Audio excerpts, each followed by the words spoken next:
So welcome back officially to the Zoom room, Elaine and Bakang. So let's jump into today's email.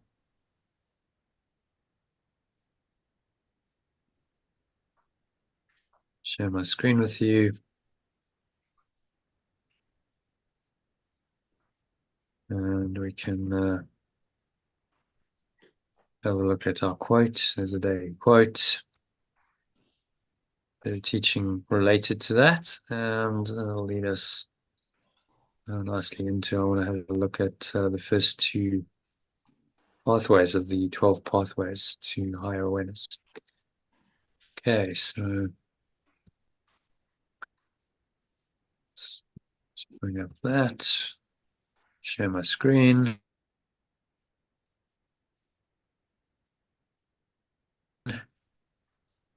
Okay, so if you can, Bakang, how about you read that about, this is about breathing from Eckhart Tolle. Okay. Bringing your attention to your breathing and realize that you are not doing it. It is the breath of nature. You reconnect with nature in the most intimate and powerful way by becoming aware of your breathing and learning to hold your attention there. This is a healing and deeply empowering thing to do. It brings about a shift in consciousness from the conceptual world of thought to the inner realm of unconditioned consciousness, by Eckhart Tolle. So he's saying if you're just conscious of your breathing, you shift from the conceptual world of thought, so it's all thinking and concepts, into the inner realm of unconditioned consciousness. So he's talking here about what we call pure formless awareness of perfect love. We use in the course terminology, consciousness is still identified as the domain of the ego, but he's using the term to point to what we would call pure formless awareness, unconditioned consciousness. It's pure formless awareness. So he's telling us that awareness of our breathing is one of the most empowering, healing things we can do for ourselves.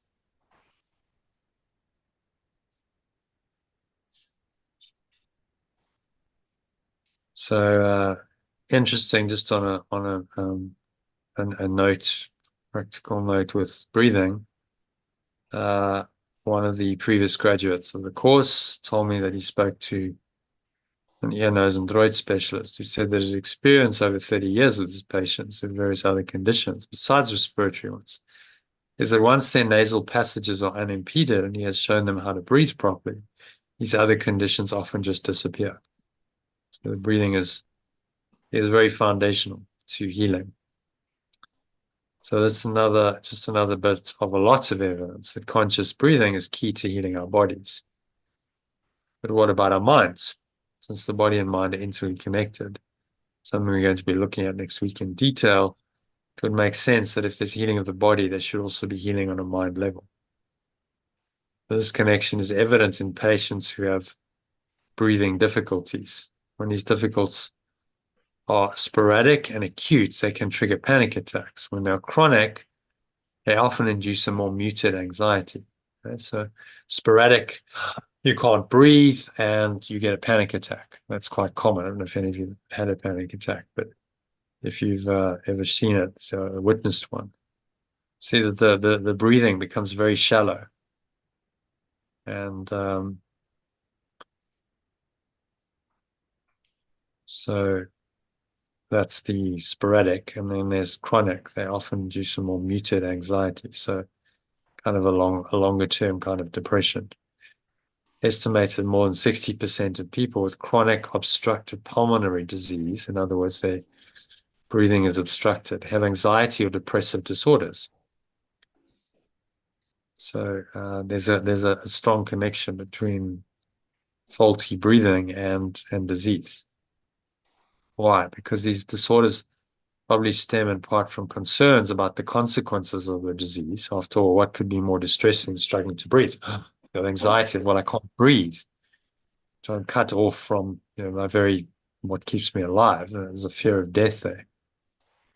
But purely mechanical factors may contribute to it as well. The difficulties patients experience often leads to faster breathing, which doesn't improve the quality of their oxygen supplies. They're not breathing deeply. So very little of the oxygen from the air is being absorbed, but instead activates the sympathetic nervous system that triggers the fight or flight response, which only exacerbates their physical discomfort and anxiety. So rapid breathing can contribute to an exacerbated panic attacks. Through a vicious circle, fear triggers faster, shallower breathing, which in turn activates the fight or flight response that pumps so-called stress hormones into your body, which then increases the fear, which then triggers more faster, shallower breathing. And, you know, and so it goes. So it becomes a vicious circle until you break the cycle somehow, and you can break it just by consciously breathing. There's no way you can have a panic attack if you're breathing nice, deep, slow, rhythmical breaths. It's not possible. So the breathing counters this egoic fight or flight response. So some research was done in 2005 by psychologists at the University of Mannheim in Germany. And this psychologist and his team observed significant and unconscious hyperventilation when people who had a driving phobia took their vehicles onto the autobahns. This was in Germany, where they might not have been able to pull over if they became agitated. So they saw that it led to hyperventilation unconsciously because they were so worried. It's clear from these kinds of examples that anxiety and breathing problems are interconnected and are causative factors for each other, creating a self-perpetuating cycle of literally suffocating anxiety and depression. It's equally clear that this sick cycle can be broken.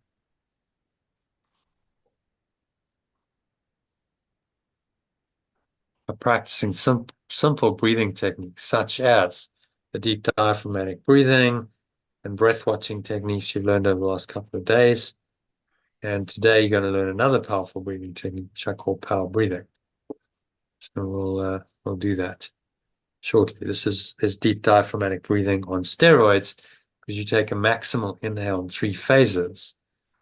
And it also introduces the element of breath holding, which has some major benefits that I discuss in today's next lesson, number 3 in our breathwork course.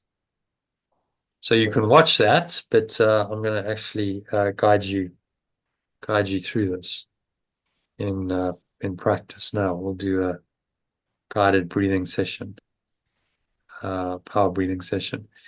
This is something we do frequently in all the meditations. The first breath that I ask you to take, kind of set yourself into the meditation, is a power breath. So you breathe in, you lock and hold, you hold the sphincter muscle to lock the energy in, and you just pause there for maybe 30 seconds. You hold the breath, and then you exhale out through your mouth. So yeah, you're up for that. I'll just guide you through the power breathing session now. It'll be about 15 to 20 minutes. We're going to do 3 breaths with both nostrils, and then we'll go into alternate nostril breathing. How does that sound? That's good. Sounds good. Yes. Right. Perfect. Yeah. Yeah, so just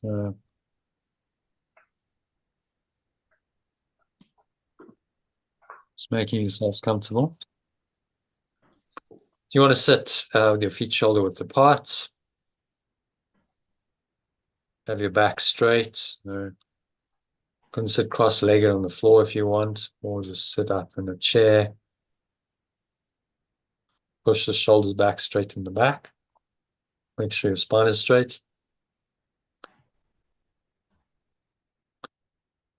And close your eyes.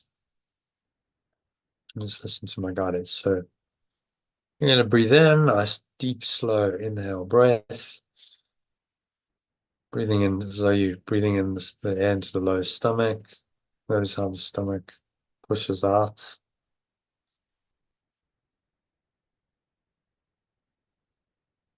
And second phase of the breath. And you want to clench your sphincter muscle. So that's the muscle used to contract the flow of urine or squeeze the last drops out. You just squeeze that and you'll feel the pelvic floor raising. So it's called the root lock in yoga. Locks the energy in. And you can breathe in again. So second part of the breath is into your heart center.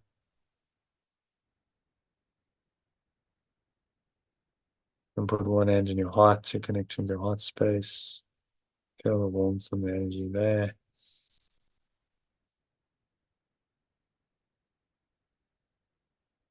And then finally, third phase of the breath. And make it the biggest, longest, deepest inhale of your life. Maximal inhale breath. You can fit no more in.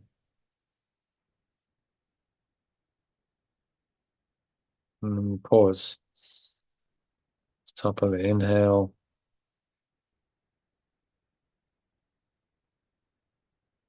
So just hold your breath now briefly. And you're going to also just lock the stomach muscles. So squeeze your stomach muscles from the side in and down. And put your chin forward on your chest. And just hold the breath for another 20 seconds or so. Just observing the mind. It should be peaceful, calm, and quiet.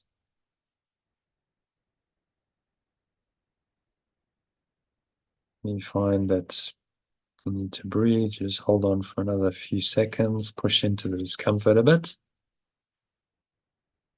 And you can't hold it anymore. Push your chin level. Release the locks, so stop squeezing the sphincter muscle, just let go. And as you do that, exhale out through your mouth. So just exhaling out through your mouth, just letting it go.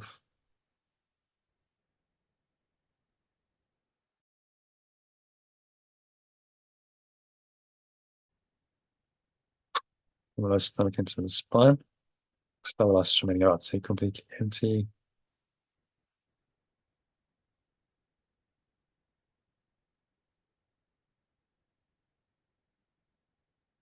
So just going straight now into the next breath. Breathing in, notice how the stomach pushes out, chest rises, clench the sphincter muscle. Muscle used to contract the flow of urine, squeeze the last drops out.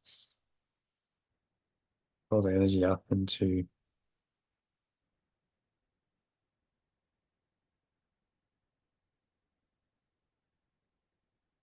your heart center. Squeeze the sphincter muscle to lock the energy in, so it's locked in.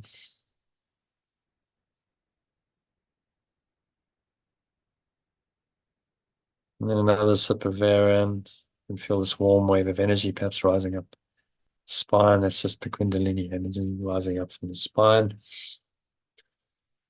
And feel like as you breathe, you draw it up into the crown of your head. So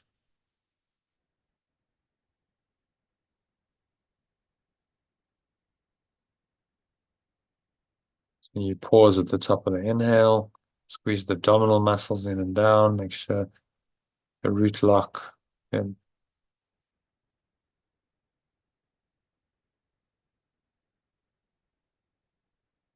just put the chin forward on the chest, squeeze your abdominal muscles in and down, and just pause here.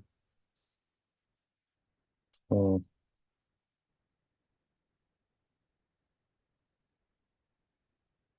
just be willing to hold it briefly. You might find Starts to get a bit stressful. But as you can just push into that discomfort. And then you can let it go. So what you're going to do is come up, chin level. Let go of the locks. So just release the muscle tension, then exhale.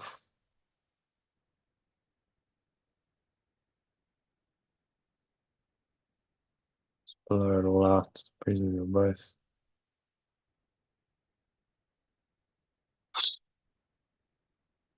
Go and have a sense of letting it all go, the thoughts, the emotions, the energy of it. Low stomach into the spine, to expel the last remaining air out.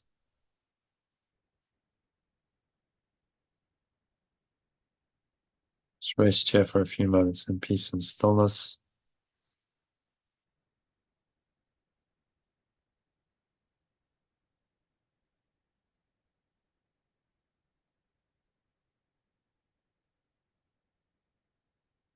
Just connect with a deep peace at the bottom of the exhale, and now breathing in again.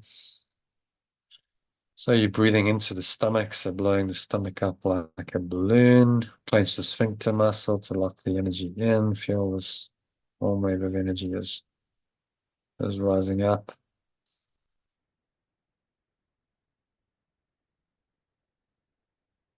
Rising up into your heart center. Clench the sphincter muscle. And put one hand on your heart. Just connect with your heart space.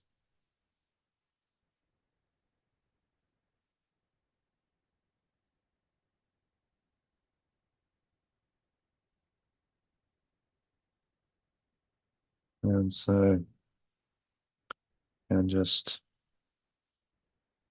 again, let it go. Exhale. Have a sense of just releasing anything that isn't happy, pleasant. You can use the breath just to release that. So blowing it out to the breeze of your breath. And nothing just that it already is.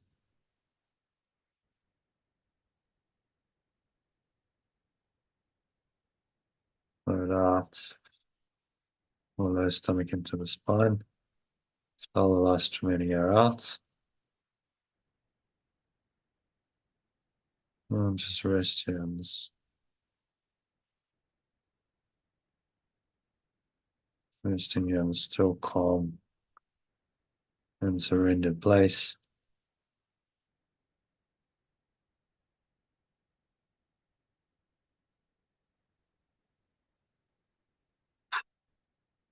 And feel peace, the stillness, the emptiness. All that arising in you.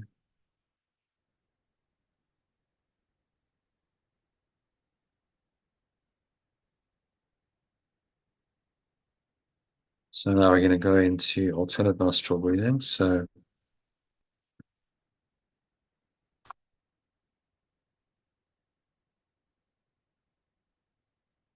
going to breathe in, block the nose, block your right nostril, your thumb, put your middle finger on your third eye. You're going to breathe in through your left nostril. The right one's blocked. So breathing in. Nice maximal inhale breath. Feel like the energy is rising up the spine. Pause at the top of the inhale. Just be quiet, be still. Scan your mind for any negative thoughts, emotions.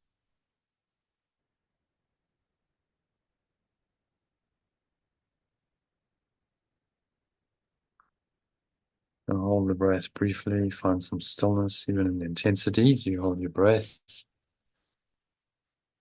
there's anything untoward, anything negative, notice it and be willing just to let it go. So now switch and just block your left nostril with your middle finger of your right hand. Block it out and then exhale out through your right nostril. Nice, deep, slow, rhythmical exhale.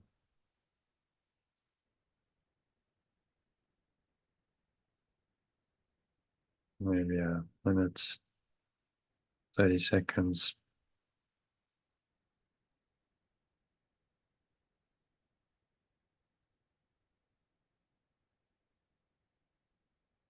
So at the bottom of the exhale, you're going to breathe in again through your right nostril. So keep your left one blocked with your middle finger, as I'll demonstrate if you watch.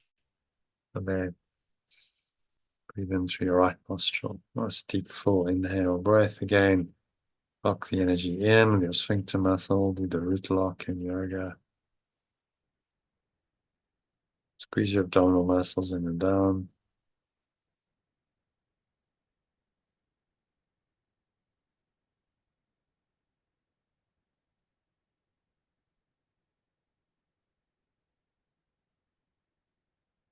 Now you're going to switch again, block the right nostril, your right thumb. And you exhale out through the left, just blowing it out.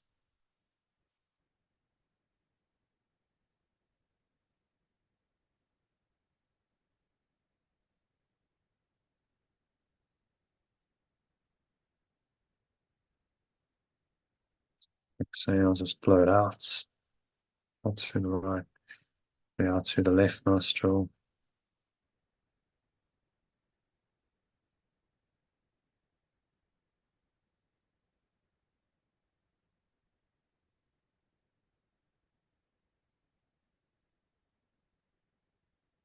So find the peace at the bottom of the inhale, exhale. On the exhale, then breathing in again. So now this time in through the left nostril, block the right one with your thumb, as I'm demonstrating. Just put your middle finger or your forefinger on the third eye. Breathing in again. Nice deep maximal inhale breath. Through the nose, push the stomach out, clench the sphincter muscle.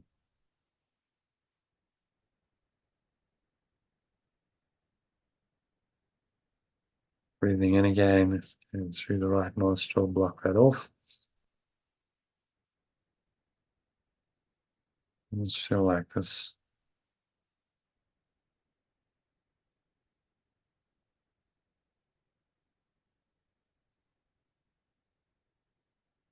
So you breathe in. Deep inhale through the nose, and left nostril. You hold the breath briefly. Scan your mind again. So notice any thoughts, emotions, related body sensations going on that's not proper. It's negative, limiting, contracting, constricting. And it's a way out of it. So you can just exhale, block the left nostril. And with your middle finger, your forefinger of the right hand, and then you exhale.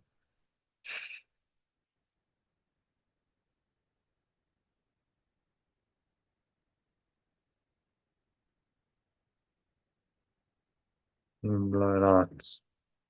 The breeze of your breath out through the right nostril. It's going, gone.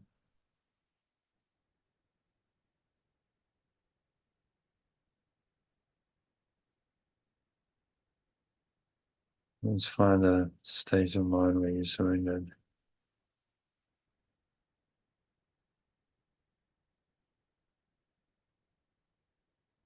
So blocking the left nostril with your middle forefinger of the right hand, then breathing in through the right nostril again. So it's a maximal inhale breath. Clench the sphincter muscle to lock the energy in.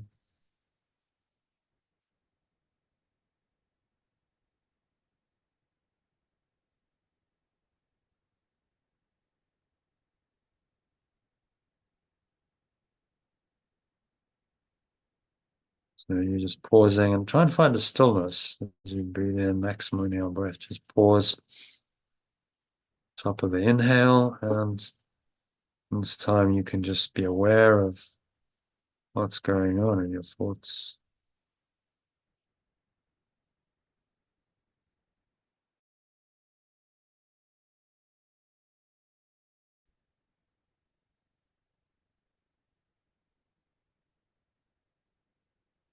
So whatever needs to be let go of, just exhale out through the left nostril, block the right nostril, your right thumb. Exhale out.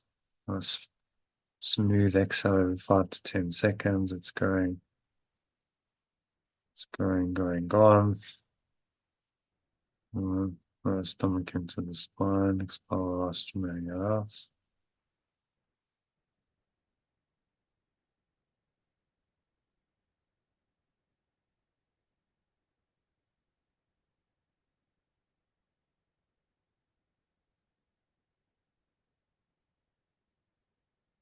So find the peace, it's been called the peace of God that surpasses all understanding at the bottom of the exhale for a few seconds. And then you breathe in again through the left nostril, one more set. Block the right nostril with your right thumb. Breathing in, clench the sphincter muscle, lock the energy in. Squeeze the abdominal muscles in and down, that's the second lock. Chin forward on the chest, third lock. And inhale. And the energy rises up with your air into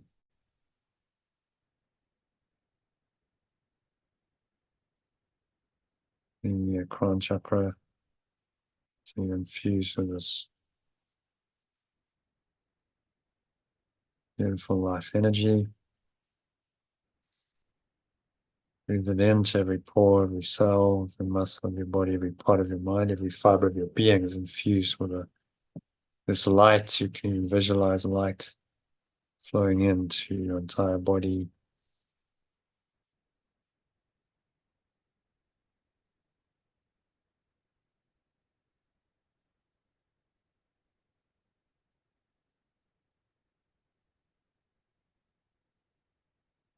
And just observe any negative thoughts and emotions still remaining there. If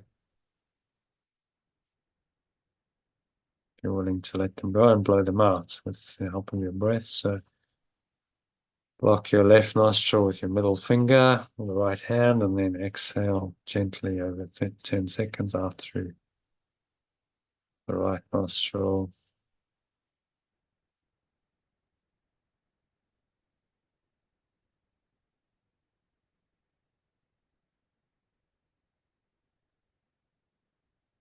And exhale. Blow it all away out the right nostril. Have a sense of releasing, standing out. Everything's gone. You're feeling clean and released, free.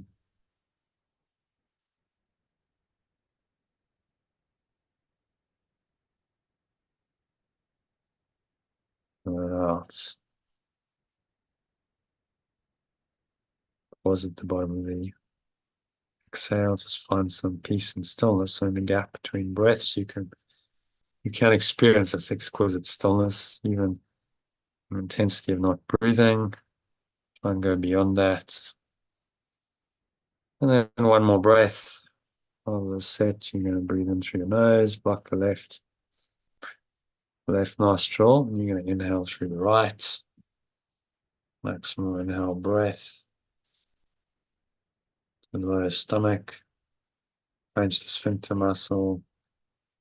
Root lock in yoga, it's called to lock the energy in. Squeeze your abdominal muscles in and down. So you maximally inhale into your heart center.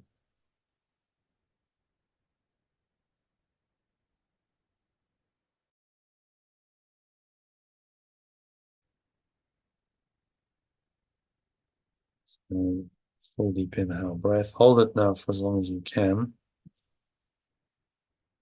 Another sip of air, and if you need to, just hold and try and find this deep stillness. So you're just aware but no thinking.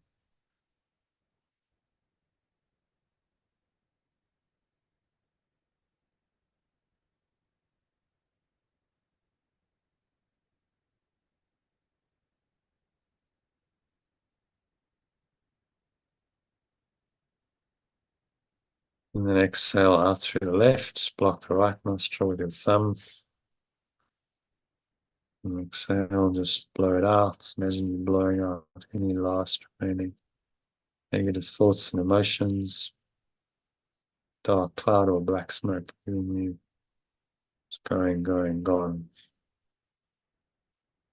And nothing's there you are.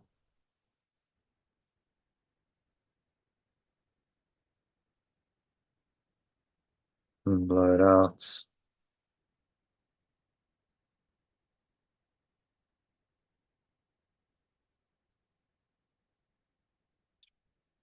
Come to rest. Just breathing normally now, in and out through your nose, just for a couple of minutes. And have a couple of minutes of deep silence and just observe the breath. There's nothing you need to do, nowhere else you need to go.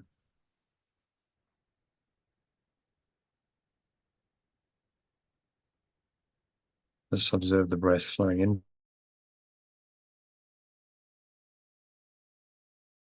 into your nostrils. Just observing the breath, sensations of the breath in your nose.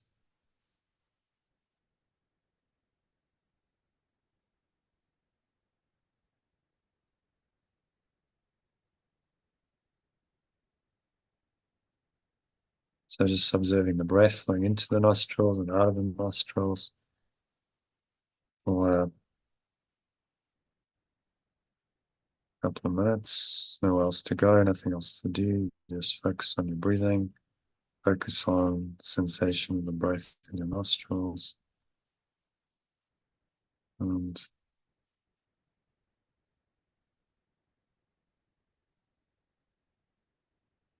being more and more relaxed with each breath. Just the breath take you into this deeper transcendent state that will not allow you otherwise.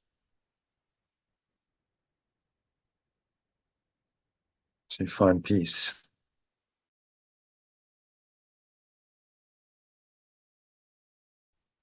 Nothing else to go, nothing else to do. Just breathe in out through your nose so the breath relax. Be still and experience. It's been called the peace of God. It's the apostles' understanding by the apostle Paul. But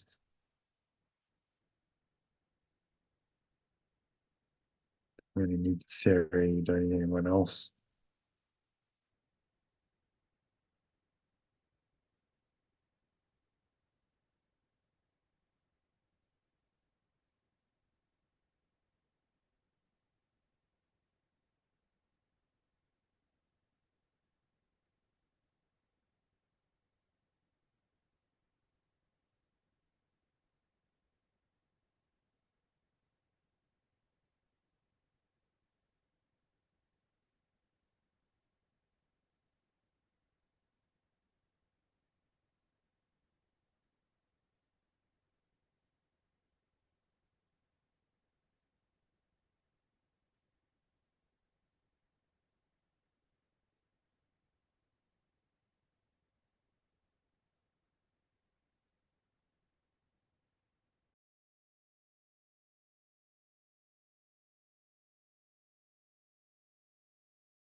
So just gently coming back.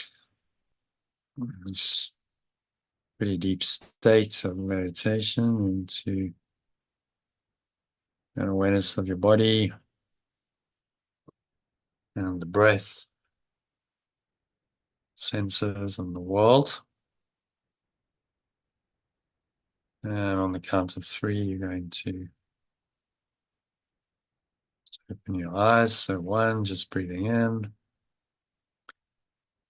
Noticing how the stomach rises and the chest rises. Subtle flow of air in through the nostrils. Pausing at the top of the inhale, smile. Scan your mind, noticing thoughts, emotions, related body sensations going on. Particularly anything that feels negative, limiting, contracted, constricting in any way. Acknowledge it and just let it go with the breath. So exhale out through your mouth. Count of 2, notice air flowing out, the chest and the stomach suck back in. Your energy subsides back down from the crown of your head, flowing down into rest in the lower stomach and the groin, from the lower stomach into the spine. Expel the last remaining air out.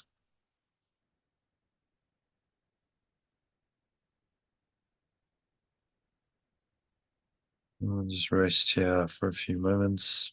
Stillness in the gap between breaths. Notice there's a lovely peace and stillness that arises. Observe that. And breathing in again. Noticing the stomach rise and the chest rise. Subtle flow of air in through the nostrils. Pausing at the top of the inhale. Scan your mind.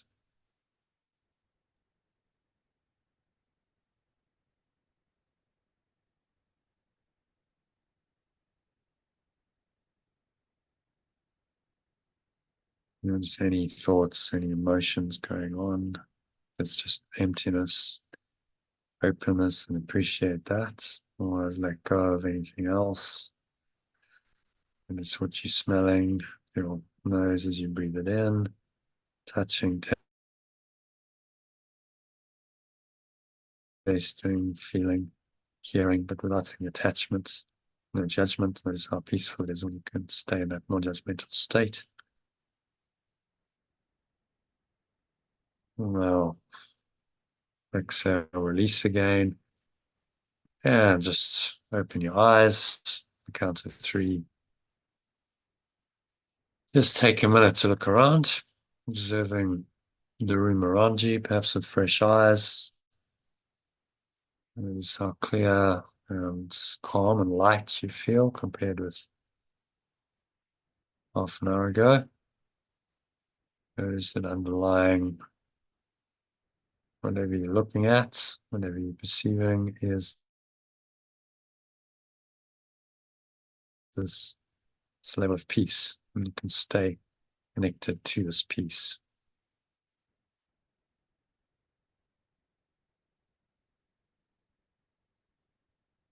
No matter what seems to be happening. It's a choice.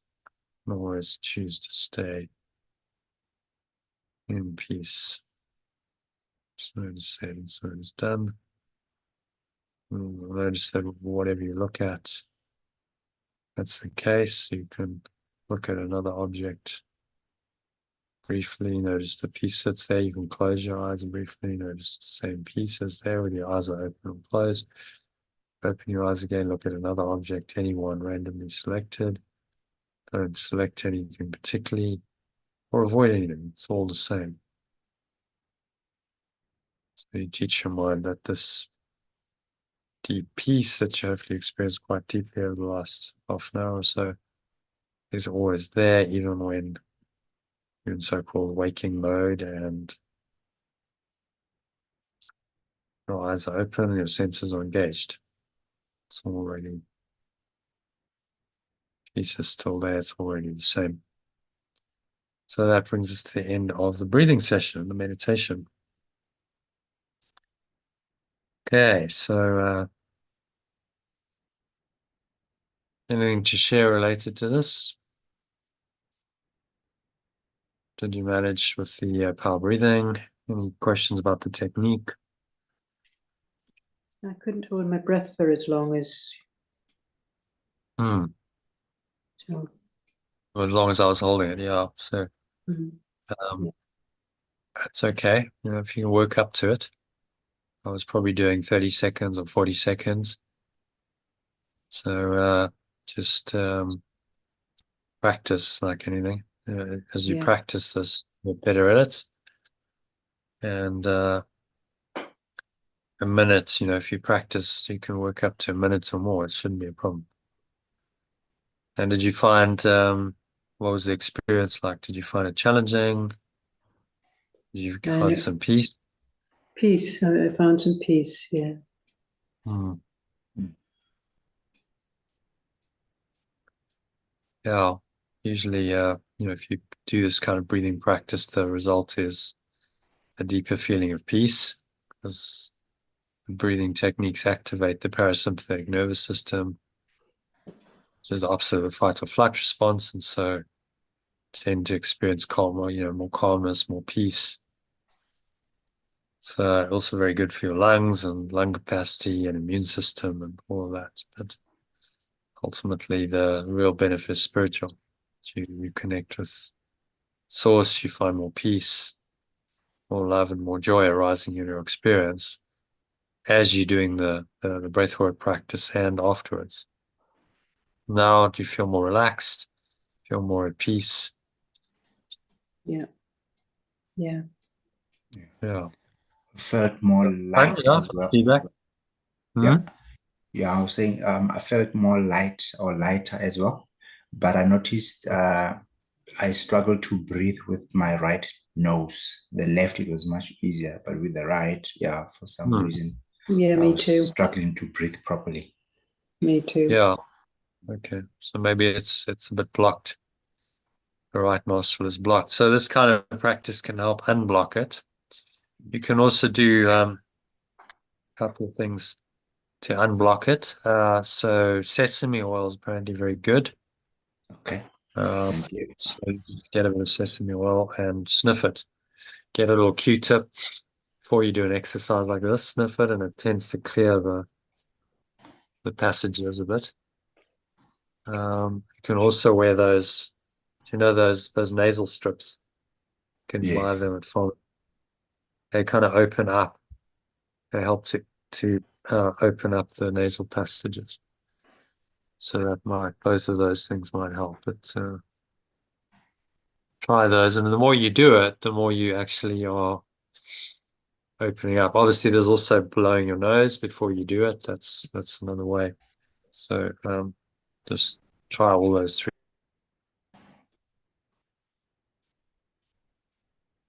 three ways. Clear the nasal passages and try practicing this. It's a very powerful spiritual technique, and I actually learned it initially as a technique to help me improve my lung capacity. At the time, I was still playing quite serious squash, and I met this guy just around the corner from my yoga studio. You know, we got chatting. He was in a print shop, and I don't know what he said. I think he said, can I give you some sweets for that lovely smile of yours? I was like, what? But you know, it got us talking, and then he within 5 minutes he was like, oh, you know, he told me about the breathing, and he learned this when he was in Monaco. So the lawyer was based in Monaco at one stage, and he kind of gate crashed the sessions of the Monaco Olympic team. So he went and learned this breathing, which came originally out of Russia. So it was taught to the Russians as a way of improving their lung capacity back in the 60s and 70s. And then the guy, he was in the 80s in Monaco, the chap who was teaching the Monaco Olympic team, had got it from the Russian Olympic trainer. It was one of the reasons why the Russians were ahead of the West. Yeah, they were also taking drugs, but they were far advanced from breathing. And it kind of makes sense because they're very close to the East. Russia, India, not very far away. So a lot of the breathing is filtered through. So these breathing techniques ultimately come out of ancient Indian yogic techniques. And they just adapted them for the purpose of improving your lung capacity, which gives you an edge in sport. So that's why I started doing it. But there's profound spiritual benefits as well as physiological benefits, which is really what we're interested in. So it helps you to find a deeper peace, a sense of a relaxation. It's quite intense. Did you find it quite intense? Did you find some heat, some pressure building? So it can be quite intense, but then the intensity is followed by a release. You go, oh, okay, I can let all this go and just surrender. Did any of you find it quite intense? How did you find it quite intense? Yeah, a bit intense. Yeah, at some point, especially like I said, with the right nose, struggling to breathe. Yeah, felt like things were like being pressured, and then with the release, then it became better. Yeah. You feel some heat. You can feel heat and pressure in your head as well. In the head, yes, yeah. Heat, pressure. So it kind of takes this practice, almost mimics some. It creates some difficulty, and then you've got to work through that by holding the breath. You go into the difficulty, but you transcend it. So I took this practice to an extreme and was able to hold my breath for a long time, like half an hour. So I'm not suggesting that you necessarily do that, but that's it. What it did help me, you learn to transcend that discomfort and find a deep peace beyond it, and just surrender and undo. Like one of the primary ego programs is that you need to breathe. Well, do you really? You're not a body. So just kind of going up against that, one of the primary conditioning factors of the ego, saying, well, actually, maybe you don't. And I'm not alone. These kinds of things have been done by yogis and mystics for thousands of years. It's been recorded that yogis can hold their breath for inordinately long periods of time, like 24 hours, buried underground and not breathe. And so, it's all possible. If you just practice on a basic level, just breath holding for 30 seconds or something, has its benefits mentally, emotionally, and spiritually. Also, just as an aside, if you do hold it for longer than 2 or 3 minutes, then you start to activate, because your blood oxygen levels drop, you start to stimulate the production of stem cells. Stem cells are used to a low oxygen environment. Stem cells are the original cells that we had when we were babies and everything grew out of. So they're used to a low oxygen environment because that's the environment in the wombs. It's fairly low oxygen. It's like 2% oxygen. So you mimic that environment. It stimulates stem cell production, and from the stem cells come other cells. The stem cells repair other cells because they can become anything. And the stem cells can apparently also migrate in a low oxygen environment. They can move through the bloodstream and go where they need to go. So this is yogic science. It's one of the reasons why they practice breath work and breath holding in yoga, because it helps this stem cell production, and that's what keeps the body fresh and young.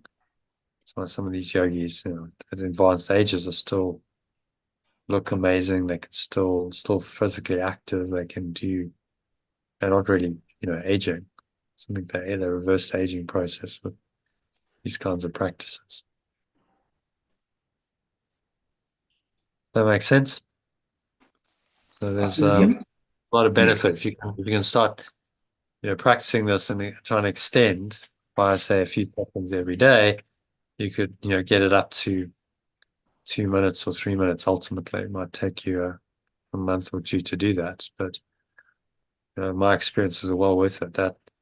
That period I went through about 6 months where I really did this, and I learned to hold my breath for these long periods of time. It was quite transformational, and I can still, just now, it's not a stress. I can hold my breath for a very long time and just be in a state of peace, stillness.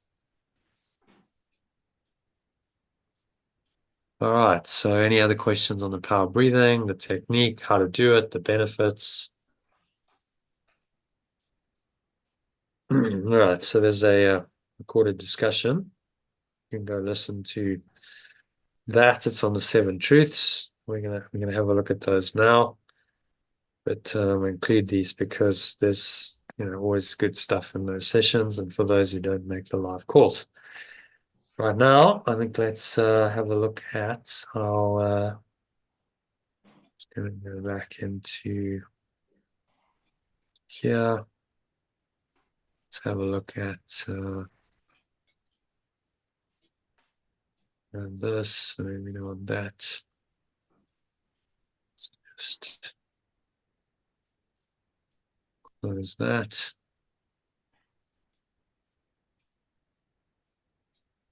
Okay, and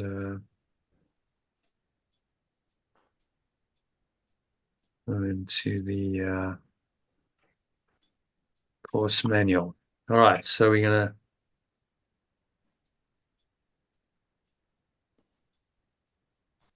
have a look now at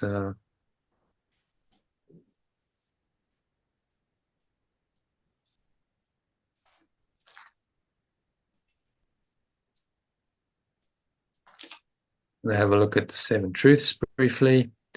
So this is on page 22. Sorry. Okay, let's see it this way. We'll do the 2 pathways given I'm here. We'll do this second and first and second pathway of the 12 pathways to higher consciousness or awareness, as I call it.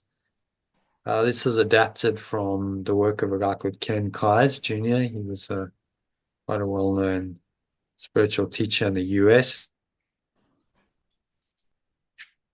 in the 60s and 70s.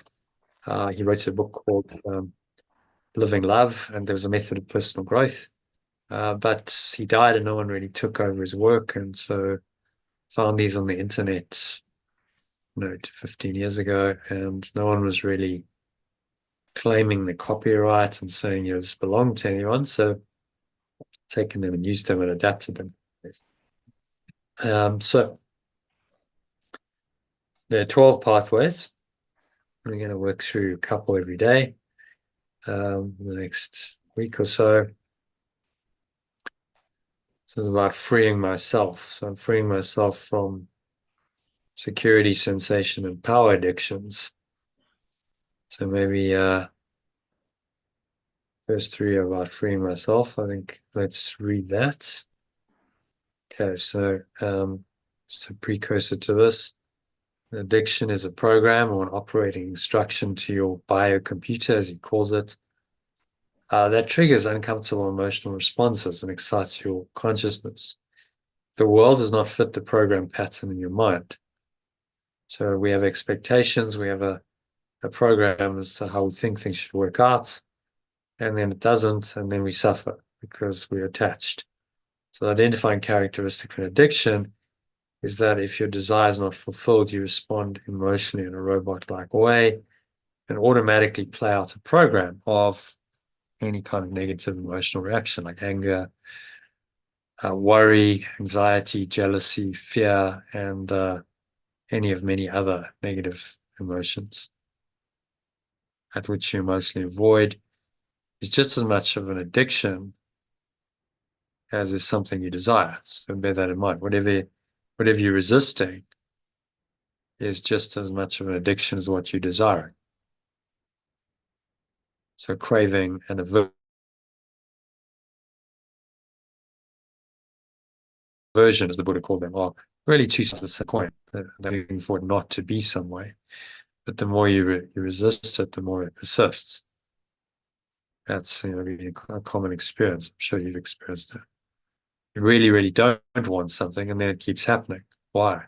If you really, really don't want it. Because by really, really not wanting it, you're energizing it. And you're actually saying, well, this is something I do want, even though consciously I'm saying I don't want it. It's crazy, I know, but that's how the ego works. It's crazy. It is insane. Okay, so let's have a look at the first pathway. I'm freeing myself from security, sensation, and power addictions.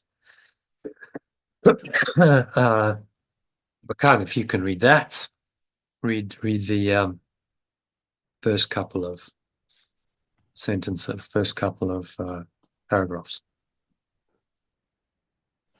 Okay.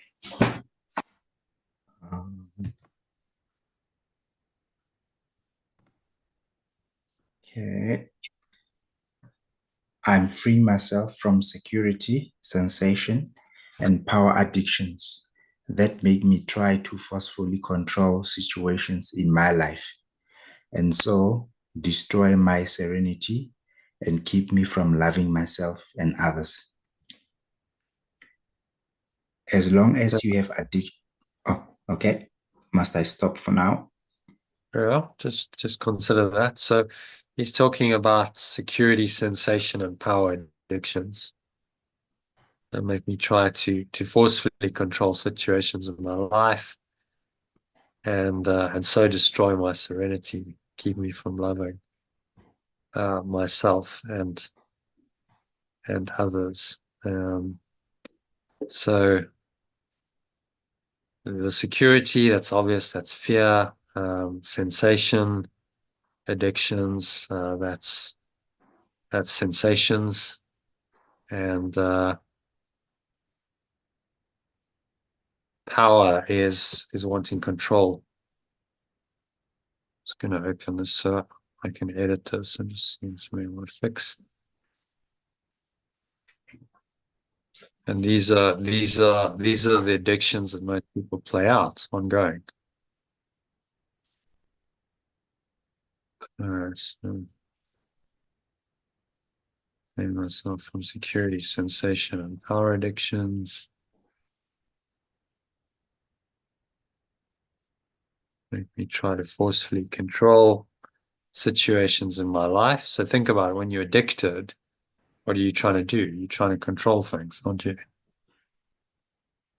Yes. So destroy my serenity and keep me from loving myself and others. So it's a lack of love. It's a block to the awareness of love's presence. And if you believe and honor those addictions, then you will always be trying to control others and life so that your addictions are met. And inevitably your serenity or peace of mind will be destroyed, because no matter how much you try and control life, you won't be able to control it. There will always be, your expectations will always be violated, and then you suffer accordingly. And all of this keeps you from loving yourself and others, because you're so focused on meeting your addictions that you don't know who you are under the weight of those addictions, neither do you know who anyone else is. So how can you then have love?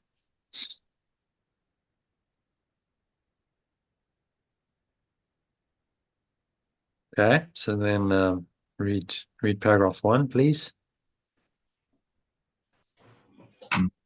As long as you have addictions, your exquisite biocomputer, your mind will be dominated by the vain attempt to help you find happiness through manipulating the world around you into fitting your addictions. A mind dominated by addictions is not able to tune into the finer vibrations of surrounding people and things. Just as a drummer who plays too loudly can keep you from hearing the violins and the flutes of a symphony. Addictions are not evil or bad. They just cost you too much in lost perceptiveness, wisdom, effectiveness, and happiness.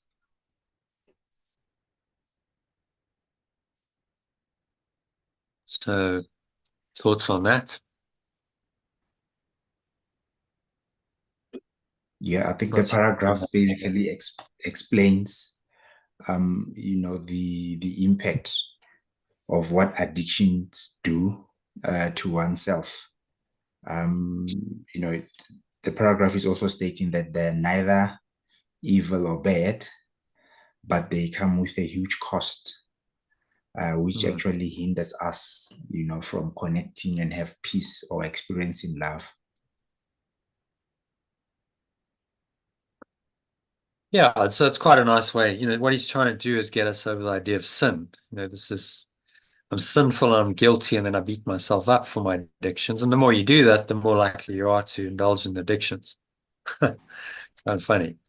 So it's like, okay, well, it's just a mistake.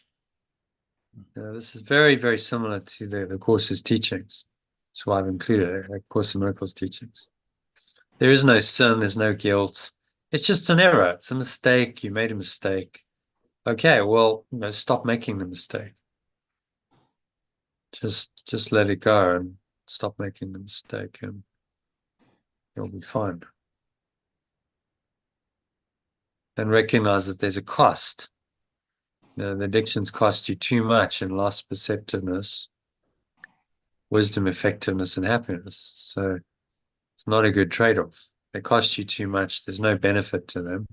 If you can honestly see that, then your addiction, you'll recognize that it's just not worth it to continue on. So awareness, again, it comes down to a higher awareness, and be able to bring your awareness into the addiction so you can really see it for what it is, because with that awareness comes the ability to make another choice, just to let go of the addiction and open yourself up to healing. Pure formless awareness of perfect love that underlies the addiction. All right, so let's go to the second one. Let's ask Elaine if you can read that second paragraph. Addictions always cause unhappiness sooner or later. Addictions always cause unhappiness sooner or later.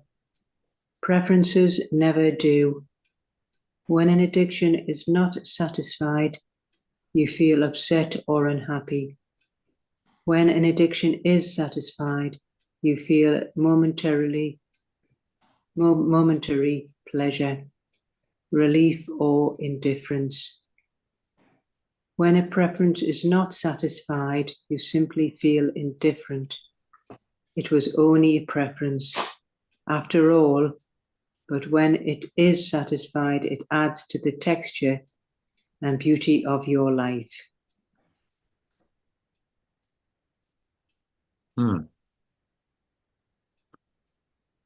So, thoughts on that?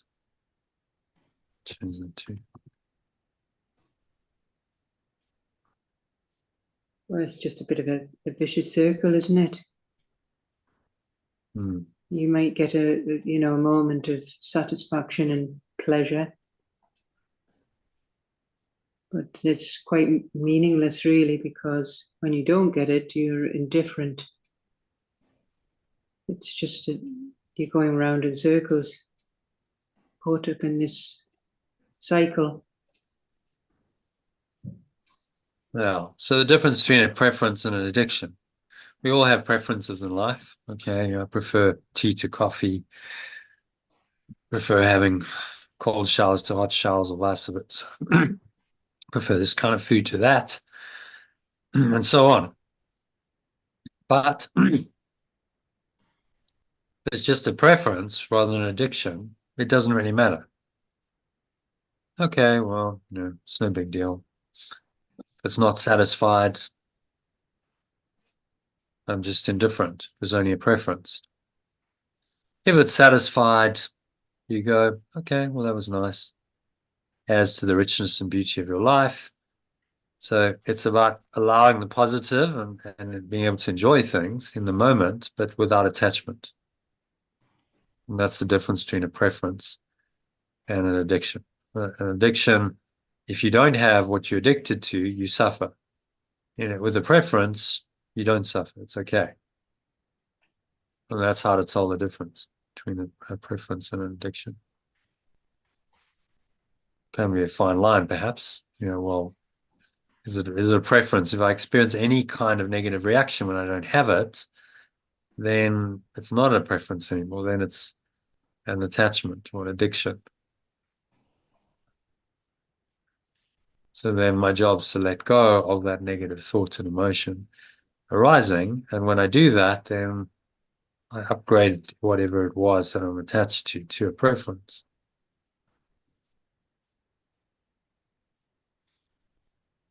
That makes sense? Yeah. Yes. Okay. So it's vital that you fully understand. Kang, if you can read that one. It is vital that you fully understand that authentic spiritual growth lies solely in reprogramming your automatic emotional programming. It is not necessarily aimed at changing your external actions. You can do anything you prefer as long as you are not addicted to it. It is not the external circumstances that constitute your addiction. It is only your inner emotional programming that must be changed. And the wonderful thing is that it is fully within your ability to do so. Whereas up to now, you may have been hopelessly trying to manipulate the outside world to conform to your addictions. Yeah, so what's he saying in this one? Firstly, it's saying that spiritual growth is not necessarily, aimed to change the external actions. Its sole purpose is just to, reprogram, one's set of beliefs. I think, the confusion has always been focusing on the outer, on the external, and not understanding that, that could just be the change thereof, could just be a byproduct of the inner work. And it further explained, and then it further explains that we can do anything that we prefer, as long as we're not really addicted to it. You have to be very honest with yourself, don't you, with this thing? Because it's very easy if you're dishonest to say, no, it's just a preference. But is it really? Let's say, you have an alcohol problem or something. It's just a preference. No, I just like a couple of drinks a night. No big deal. Okay, well, try not having those drinks and see what happens. It's just a preference. It wouldn't matter, would it? But it was just a preference and you experience some negative reaction. Oh, now I feel deprived. I feel like I really want to drink and I'm not having it. Then there's a level of addiction. That's how you tell the difference. And what we all try and do is we try and hopelessly try to manipulate the outside world to conform to our addictions. So we say that the external world must meet my addictions, it must meet my needs. And of course, you will struggle to get it to do that because it's not set up to do that. Other people don't really care about your addictions, and so you really try to just control and manipulate people all the time to meet your addictions. So it doesn't make you very loving, very happy, very kind, and you continuously find that your expectations are violated and it makes you unhappy. The more unhappy you feel, the more it fuels your addictions. The more likely you are to resort to your addictions to help you numb out to cover over, numb you out from your unhappiness. So you can see how it becomes a vicious circle. Addiction creates unhappiness, and then the unhappiness feeds back into the addiction. And you get caught up in this addictive pattern, sometimes for years. And then how do you break free of it?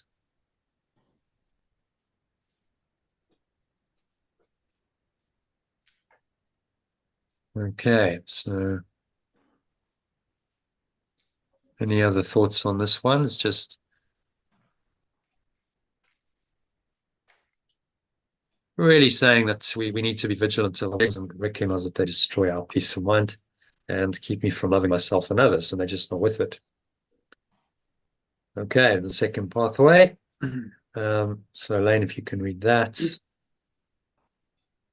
I am discovering how my consciousness dominating addictions create my illusory version of the changing world of people and situations around me. And the next paragraph. Yeah, let's just talk about the first one first a little bit. So it's about saying it's a journey of discovering, becoming more aware of these addictions that dominate your consciousness and create an illusory version of the changing world of people and situations around me. So if you have an addiction, it's a major perceptual filter through which you now experience the world. And that filter creates an illusory version of this changing world. Everything is now perceived in a distorted way based on the addiction. So at the extreme, if you have someone who's, say, an alcoholic or a drug addict, their entire world is now focused around their addiction.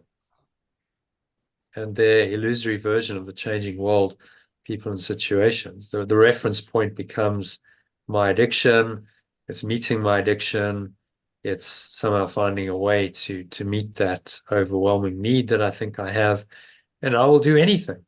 People who've lived with addicts will tell you they'll do anything to get their fix. So it's that's the extreme version of this illusory version, changing world of people and situations, is completely dominated by this one need and craving that this person has in life, and they will manipulate others, they will lie, they will distort the truth, they will steal, they will even kill to meet their addiction. All of which is not love at all. It's a denial of love. All right, so if you can read number 2, Elaine. Second paragraph, we see things not as they are, but as we are. We see things not as they are, but as we are. Every addiction distorts your effective processing of the enormous flow of information that is continually flooding in through all your sensory inputs on both conscious and unconscious levels. Your programmed addictions determine your experience of the world, for they are the guides that you reticular activating system, i.e. your ego or separated self-concept, uses to determine which data will be suppressed and which can go into your consciousness and command full attention. Yeah, what's he saying there? Well, it's just how this addiction can distort every part of your life with the information that falsely floods in through to your sensory inputs on a conscious and an unconscious level. So it's a programmed addiction which will determine your experience of the world.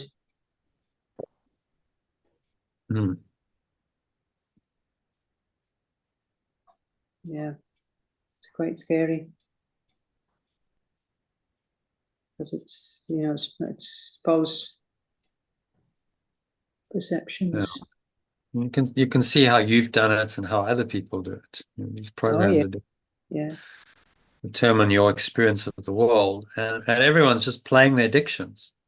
Yeah. You know, we live in a world where people are just programmed robots, unless they're starting to awaken, programmed to meet these needs that they think are real, to the expense often of others.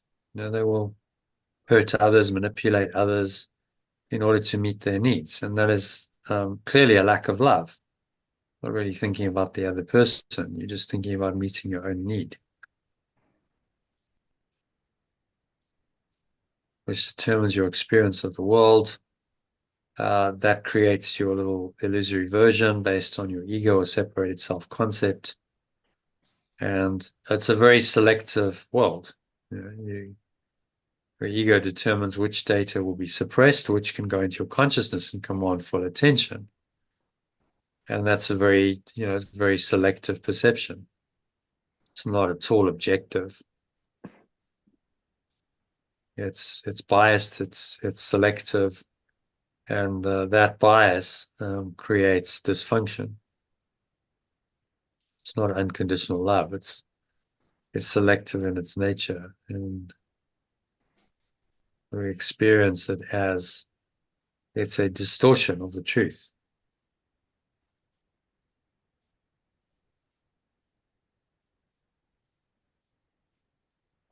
All right, so happy with number one. Yeah. Well, it's actually the second paragraph, first major one, and then the Bakang. Just read the final paragraph of this second pathway. The more you live with your distorted versions of the people and things around you, the more certain you will feel that it is the only true picture of the world. Thus, you build up a wrapped picture of yourself and the people and situations in your world. For your mind is such that whatever it believes is true produces feedback that continually reinforces and molds your perceptions. It is only when you become free of your addictive programming that you can perceive how things really interact in your world. Okay, thoughts on that? Yeah, I think the paragraph just reinforces the fact that it will be a vicious circle.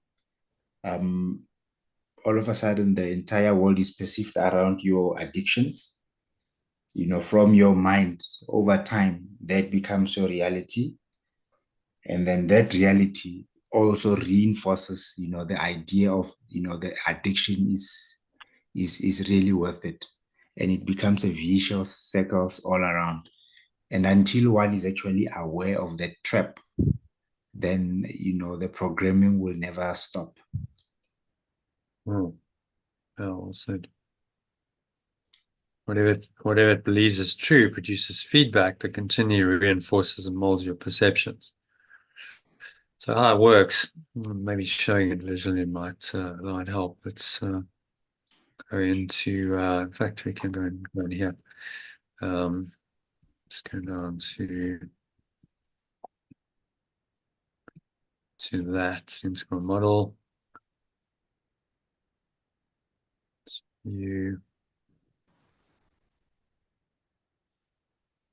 So you can see here, let's zoom into this. Let's do 50%. You've got the internal, this is the integral model. You've got 4 quadrants, the individual interior, subjective self, that's thoughts, emotions, memory states of mind, perceptions, and immediate sensations. You have an addiction in there, an attachment to some outcome and form. It could be an attachment to a person, a substance.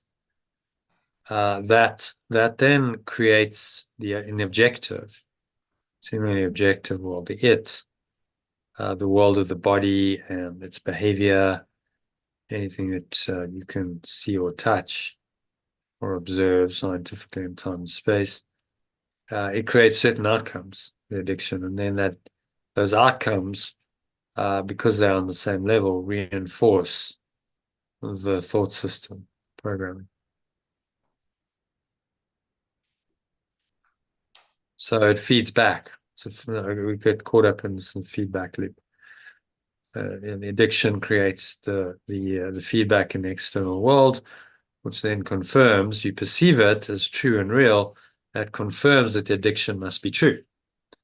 And so it reinforces it. And then the addiction plays out again, and you get more evidence of it, and it confirms that it's true. And you can see how people get completely stuck in this cycle and trapped, because the addiction just reinforces itself, seems to be the truth, and the only thing that will break it is a decision to question it and say, well, maybe this isn't the truth. Maybe there's a way out of this.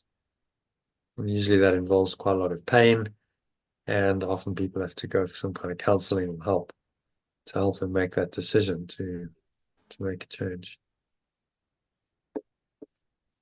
Okay, so overall, if you're going to summarize this, what's he saying in the first and the second pathway?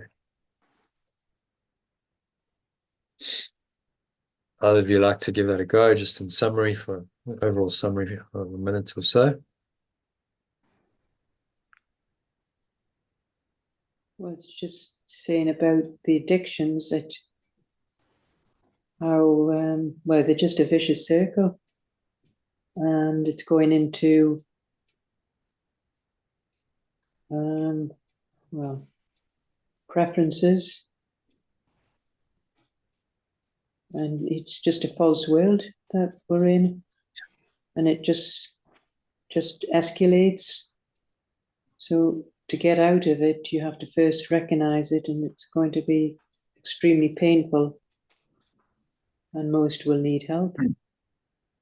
I wouldn't say it has to be extremely painful, but generally what makes an addiction not worthwhile anymore is that the pain exceeds any kind of payoff.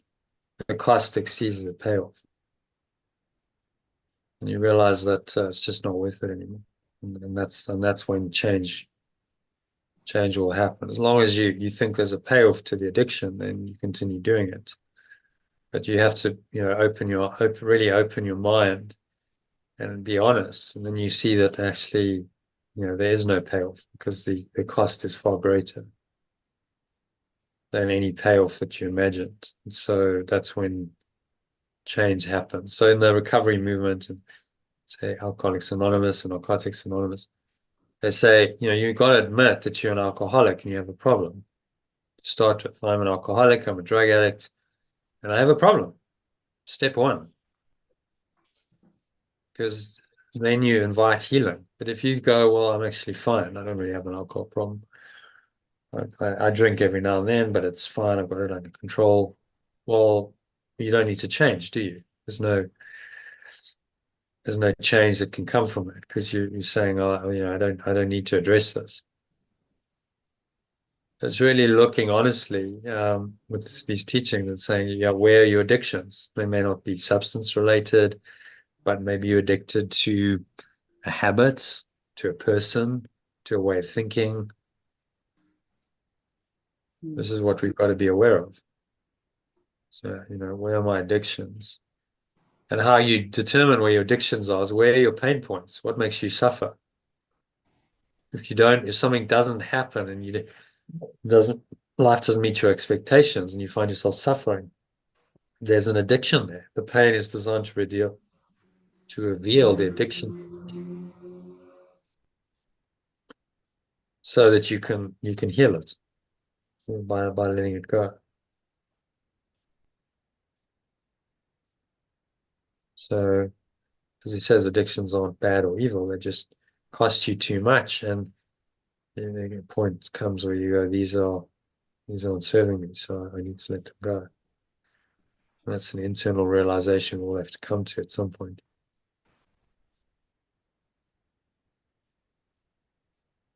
All right. So any other thoughts on that? This is a precursor. Remember, the first pathways are about starting with the basics. Well, if you're going to become enlightened, the first thing you've got to do is free yourself from your addictions. And this is very much in alignment with the Buddhist teaching of freeing yourself from the craving. Second noble truth is that, first noble truth is that there's suffering in life. Second noble truth is that cause of suffering is craving.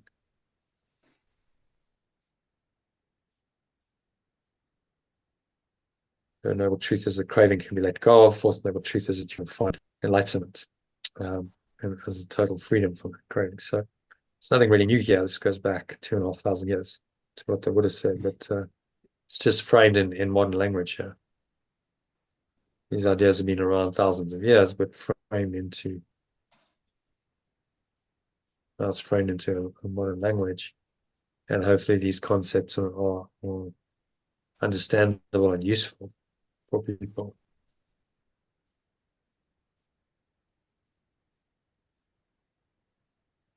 All right, so let's have a look-see.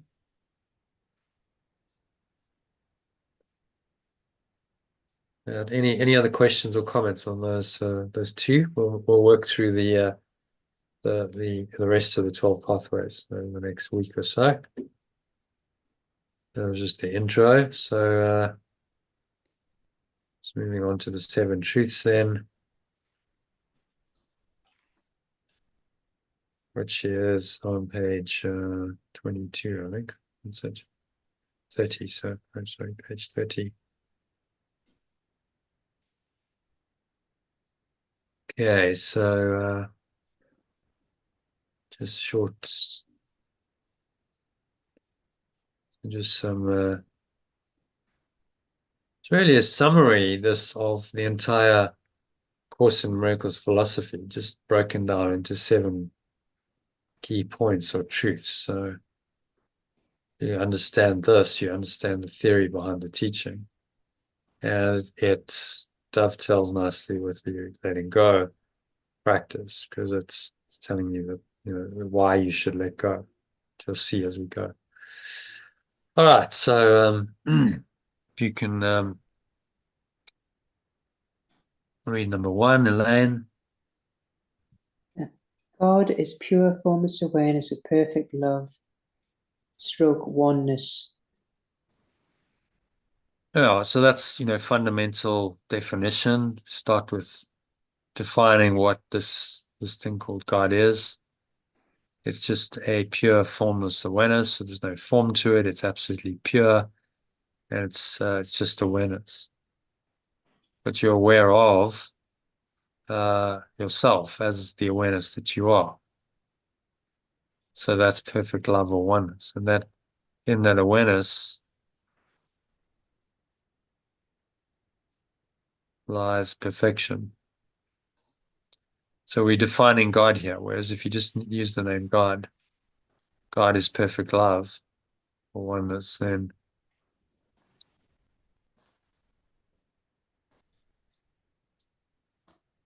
that that definition is very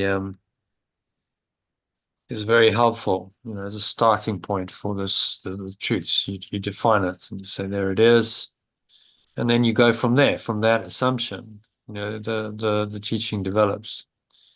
So number 2, Bakang, if you can read that.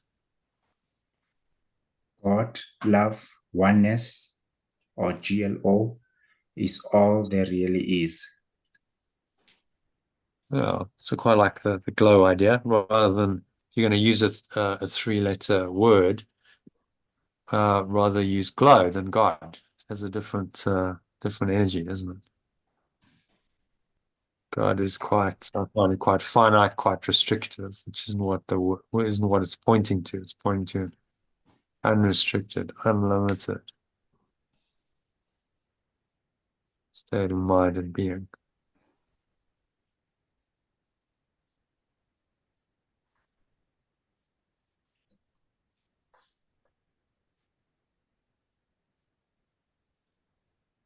Right, on level 1, it says all there really is.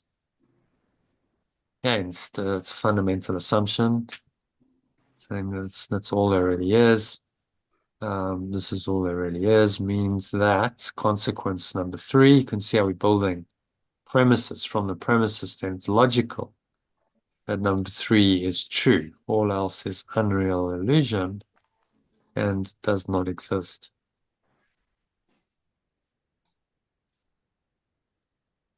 All else is unreal illusion if God is all there really is and does not really exist.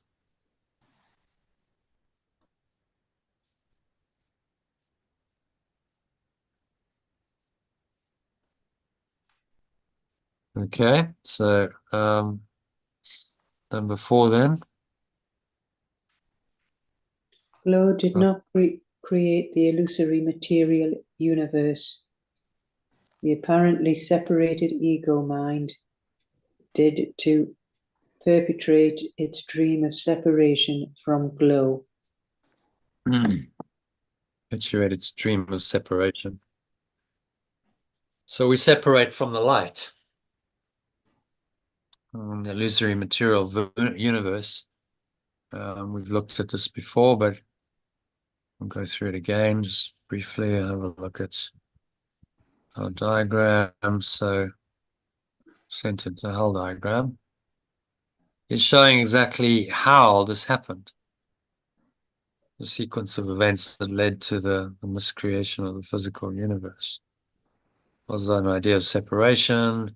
It was made real in the mind, and apparently sin and guilt and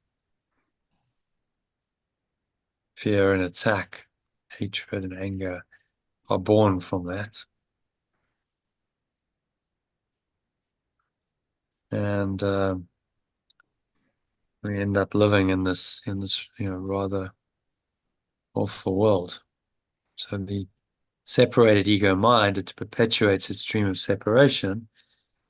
The metaphysics of this are that the guilt and the sin for destroying glow or pure formless awareness of perfect love, so the belief that we've done that creates this intense guilt and sense of sin.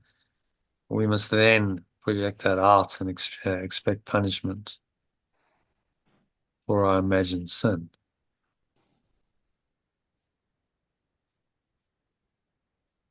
And the cause of the physical universe, the Big Bang, is that we literally went out of our minds. We were so stressed about this idea of guilt and sin, and that you really are guilty and sinful, and we deserve to be punished. It became so overwhelming that we went somewhere that we could escape the wrath of God. We couldn't be punished, and that somewhere is the universe, physical universe of time and space, where we literally are out of our minds. We're in bodies. We think we're a body rather than a mind. Yeah. Sorry, Jonah.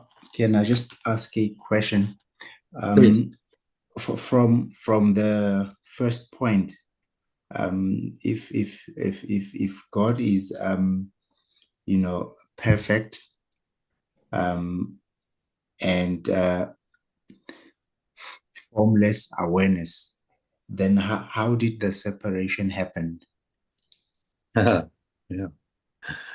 It's probably the best question the ego can ever ask. But the answer is that it never did.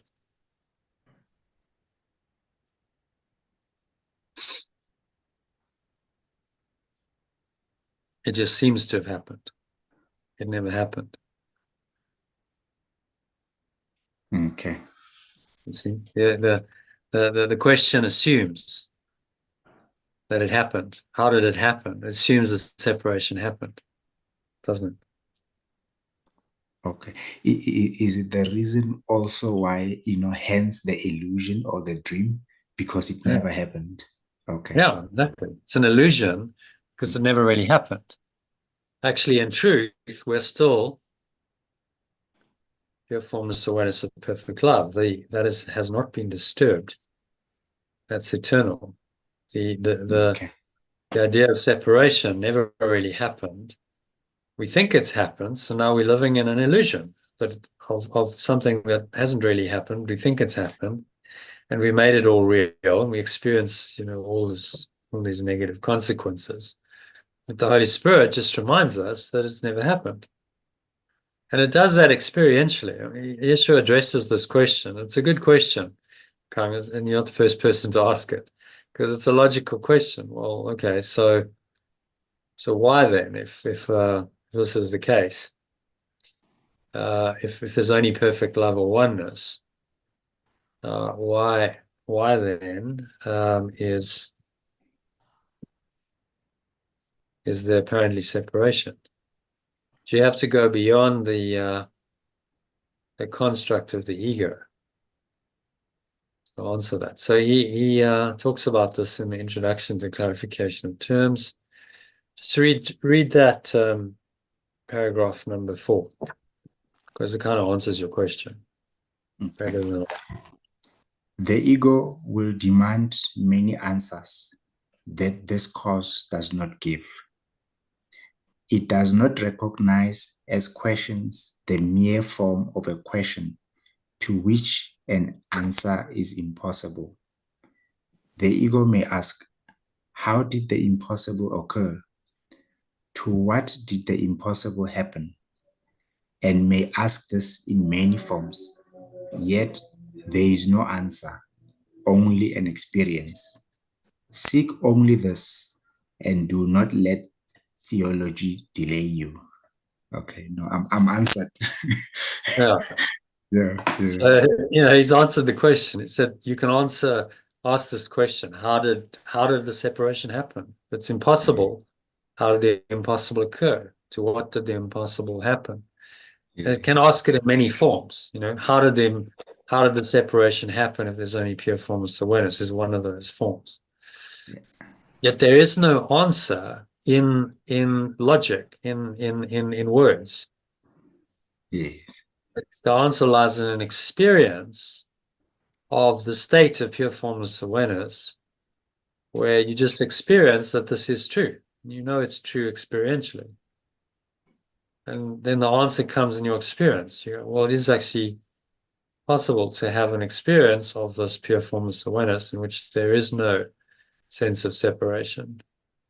So therefore I know that it is true because I've had the experience of it. And that's much more convincing than trying to figure it out with the ego's logic. The ego is always going to say, but hang on, of course it's happened. You here, you seemingly have a body. The world is real. Yeah, of course it's happened. You can see the abundant evidence of that. Of course, that's the illusion. The evidence for the separation is all illusion because the separation itself is not real. Once you go into this illusory state of mind, the idea of separation, everything from that point onwards is false. So whatever you experience in this world then is false or unreal and simply needs to be perceived that way for you to heal.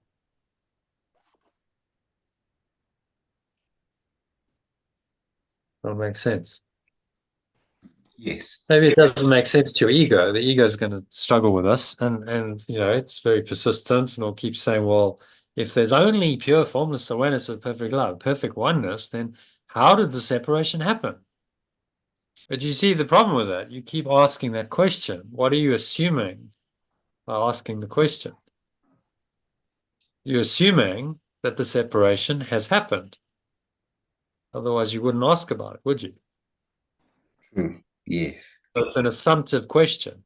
The question assumes that it's happened. Well, that's exactly how the ego works. It wants to keep asking the question because that question makes the idea of separation real in its perception. It's saying that, that kind of question ultimately isn't going to help you because there's no answer within the ego's framework. The answer comes outside of the ego's framework, which is all of this. Outside of the idea of separation, there's just an experience of pure formless awareness, of perfect love. Go into the experience, and if you go into the experience, you're answered. You know experientially then that there is a state beyond the ego. So no matter what its arguments are for its existence, you know that it ultimately doesn't exist because you experienced a state which is completely transcendent of it. Okay, does that there is a logic to this, although it's not the ego's logic. So just to see that and go, okay, I'll never solve the problem from within the ego's framework. Einstein said it beautifully. He said the significant problems we face cannot be solved at the same level of thinking we were at when we created them. So we can't solve the problem of the ego at the level of the ego. Kind of obvious, because we get so caught up in its thought system that we can't see the wood for the trees. We can't see our way out of that. We're lost in the woods, trying to now find our way out of the woods. But what we need is the higher perspective. We need the guidance of the Holy Spirit to look beyond just, the woods that we're stuck in, and see the bigger picture and see the way out then. Does that make sense? So we've got to go into this. The more we meditate, the more we let go, the more we meditate and do spiritual practice to connect us with our pure formless awareness of perfect love, the more we are inviting the experiential answer to the ego and its thought system and its world.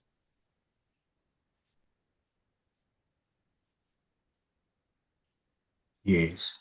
And yes, because also even the ego concept, it's within form. It's all about form. And the moment we transcend that into the formless, or transcendence is getting out of the form, getting out of that framework of separation. If we transcend that,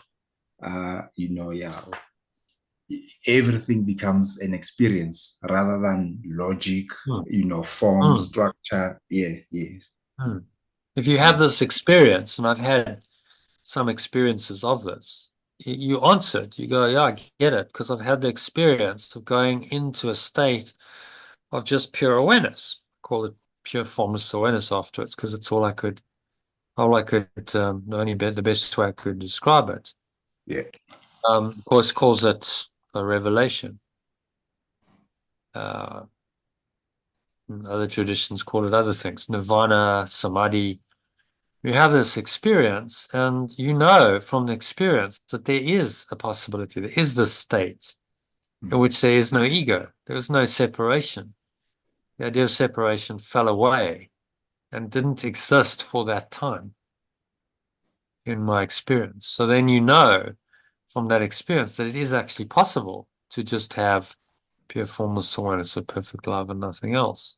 It is possible if you invite the experience more and more. So you do that by letting go continuously of your misperceptions, and things like meditation help you to invite this experience into your awareness.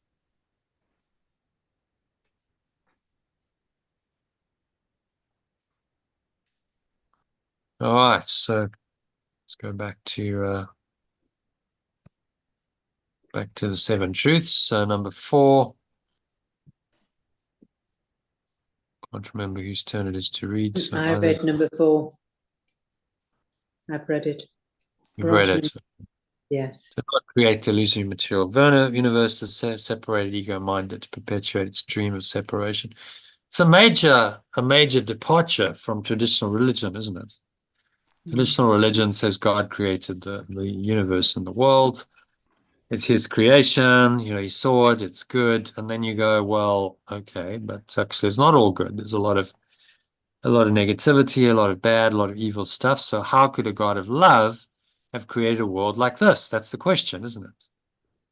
Which traditional religions can't really answer. They just say, well, it's a mystery. You've got to just trust and have faith in, dogmatically in what we're suggesting, whatever their version of belief is. But that's not going to cut it. What we want is an actual experience of freedom. So God didn't by acknowledging that God didn't create the illusory material universe, we can then do away with all of its problems. Okay, well, this is just an illusion. It isn't the work of God, this is a delusion. The ego is deluded and confused, and therefore I don't have to try and explain the inexplicable. Right? I don't have to try and reconcile love and this world, because you never will. You know, a loving God or creator does not reconcile with a world like this that is filled with so much pain, suffering, misery, sickness, and death. But as try as you might to try and reconcile those, you never will.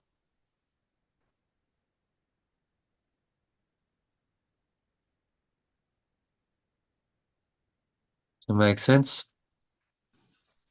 Yes. Okay, so there's 3 more to go. Forgiveness or letting go simply acknowledges this. You can read that one, Makang. Forgiveness or letting go simply acknowledges this by recognizing that what you think has happened has not really happened. So there's really nothing to forgive or let go of. Oh, quite a statement. That's almost a direct quote from the Course. It's just, you know, forgive. Why are you getting stressed? Why do you need to even let go if it hasn't really happened? That's the highest. This is the highest level of forgiveness. You really understand this. There's nothing to forgive or let go of.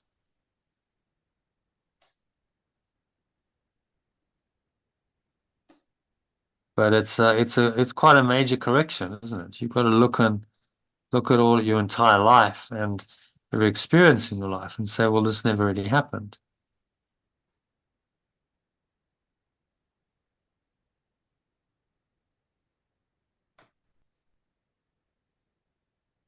There's really nothing to forgive. So this is the basis for radical forgiveness or letting go. It never really happened. Therefore, why am I getting upset or stressed or angry or whatever the emotional reaction is towards it if it never really happened?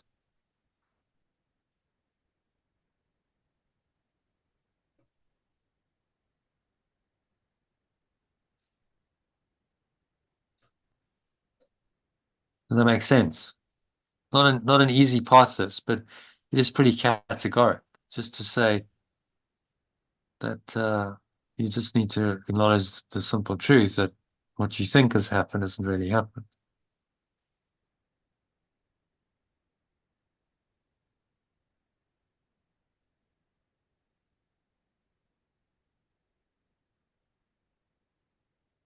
Okay, any questions on number 5? Notice that I use forgiveness or letting go synonymously. So they're interchangeable. Forgiveness, radical forgiveness, as Yeshua teaches, it really involves a letting go of any of your psychological and emotional attachments, as number 6 points out. So if you can read that one, Elaine. Letting go of your psychological and emotional attachments to everyone and everything in the illusory dream world in which you seem to live is the only way to awaken from the dream and realize that you are really one with glow. All right, thoughts on that? You simply have to radically let go of all your attachments, psychological, emotional, all of it. And then you'll reach this oneness or glow.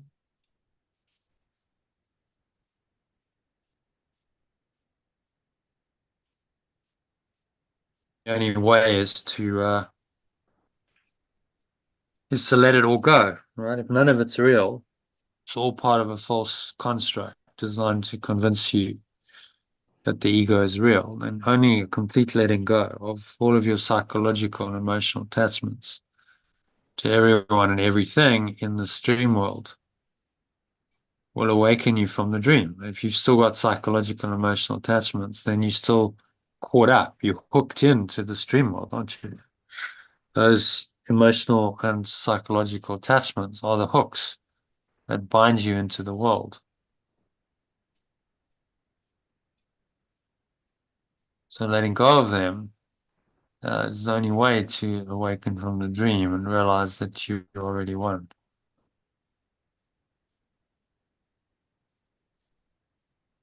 With everyone and everything, including your source.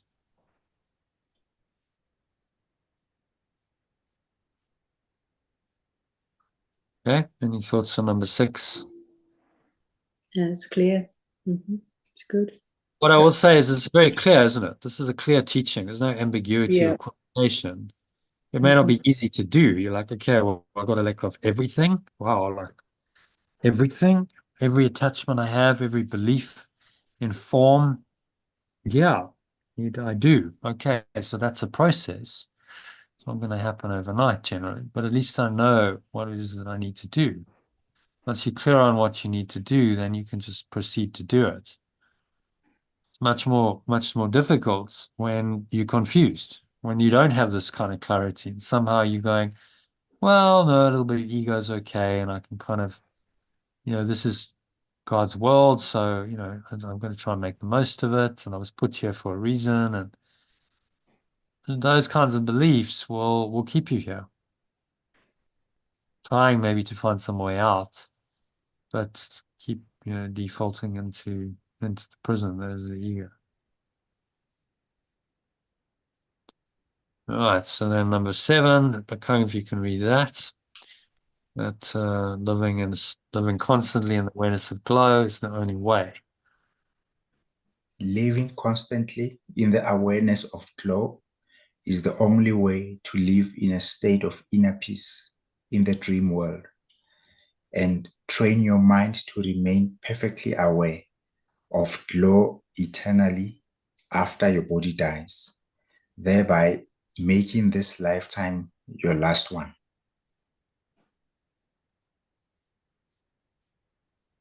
Yeah, so thoughts on that? I think it's self-explanatory.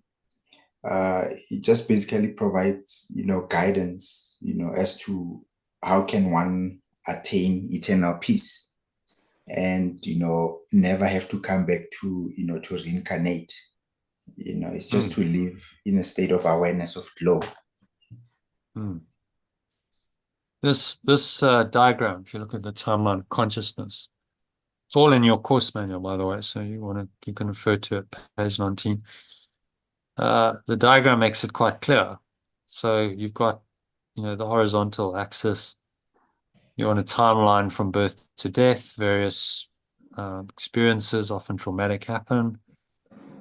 The awareness of glow comes in that you can remember perfect love, and you can reinterpret any experience from that perspective.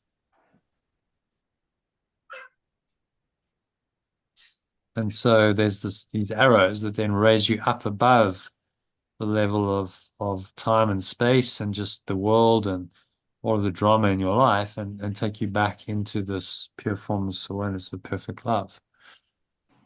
And just even a moment there, even a glimpse of that just changes your mind and corrects your perception. And then you come back down and you perceive that now you've perceived that situation differently.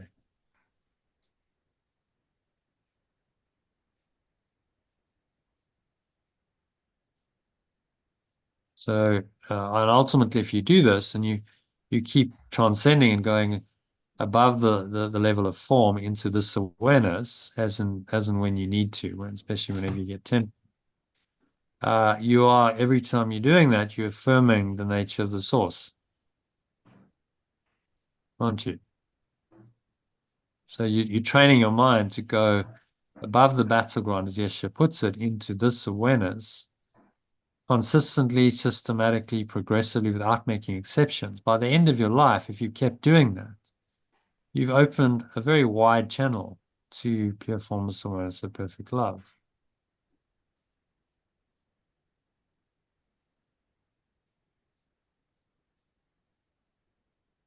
And once the channel is wide enough, when you die, instead of bypassing this state of awareness, you merge back into it. You've done the work.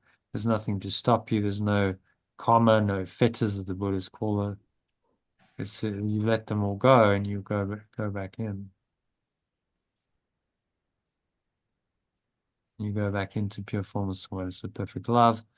The ego, on the other hand, maintains its psychological emotional attachments, which means it has to stay separate from perfect love, skates around that, comes back because it's accumulated egoic thoughts.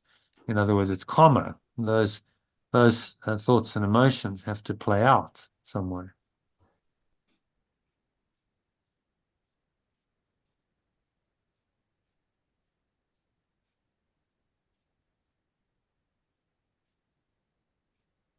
Okay, so any thoughts on the timeline, the consciousness on this, these 7 truths?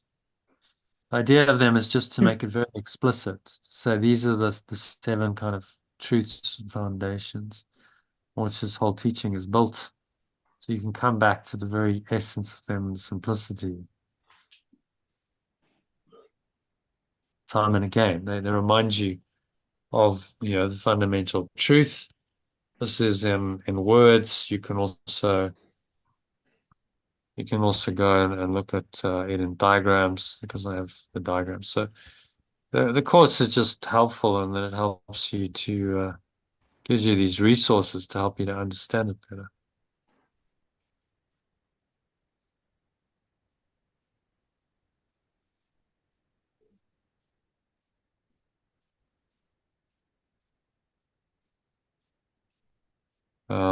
And the 7 truths, visually speaking, is demonstrated in this diagram, so you can reference the diagram to understand more deeply. But is that clear to both of you? This theory is important, that you accept it. So yes, that makes sense, as logical sense. I accept it, and therefore I go from there. If you deny this, then you're going to be continuously hedging your bets, saying, no, I'll try and find an easier way. Which, trust me, it won't be easier. No, yeah, there is acceptance, because what I'm also getting to understand is that separation is just a thought. It's not real. It's just a thought. Exactly. Yeah. No, that's the whole point, isn't it? That's so simple. It's just an idea. The problem is that we believed that idea. Yeah. That's the problem. If we'd said, what a crazy idea, just drop that immediately. Don't believe it. Go back into pure formless awareness of perfect love. No problem. But we believed the thought. We wanted to believe the thought. That's where the desire comes in. That's why the Buddha understood. It's all about desire. What do you want? We wanted to believe the thought because we thought that this thought of separation offered us something more than what we already had, more than pure formless awareness of perfect love. Well, how can it offer you more than everything? It can't. It can only offer you less, much less. So now we start to see the simple truth that it's just an idea which we've believed in, and this idea, because it's not true, wreaks havoc in our minds. Look at the chaos it's created in our minds, and then in this illusory world it's projected out. It's absolute chaos, isn't it? By comparison to pure formless awareness of perfect love, where nothing ever changes, this illusory world is chaotic.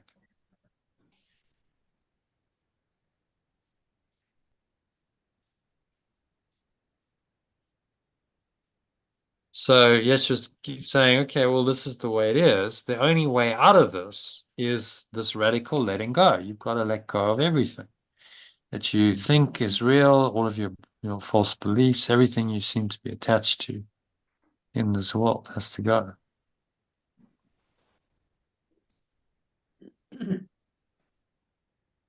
All right, so the 7 truths and the descent into hell diagram, and I've also showed you the this timeline of consciousness kind of work hand in glove, and then the 12 pathways is a consequence, of these spiritual truths. And you start to apply them in your life, and that's when the 12 pathways can be very helpful in a practical way.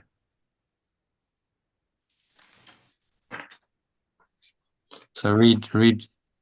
You can use the diagrams to help you as well. It's all designed to support you. Okay.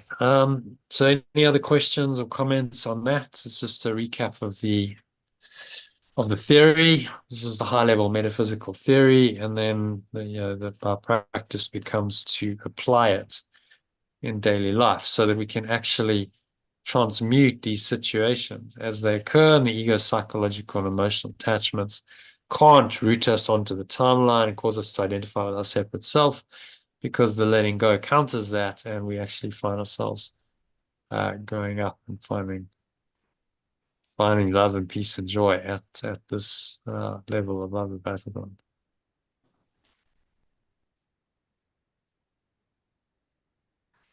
All right, so comments, questions, or thoughts on any of the theory?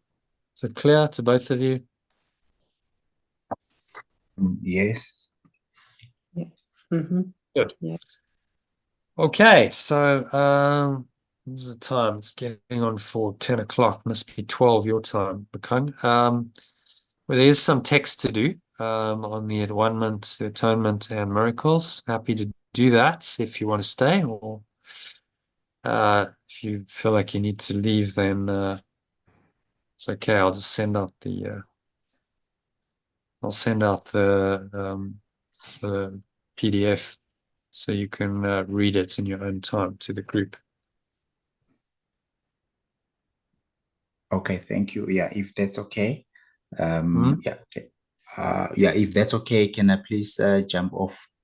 Hmm. Because yeah, I've got an early morning as well. Yeah, I understand. It's nearly midnight your time. Elaine, do you have to go? Well, it's not that I have to go, but I think I'll just have a read of it. Hmm. Yeah. Okay, yeah, I'll post it to the group.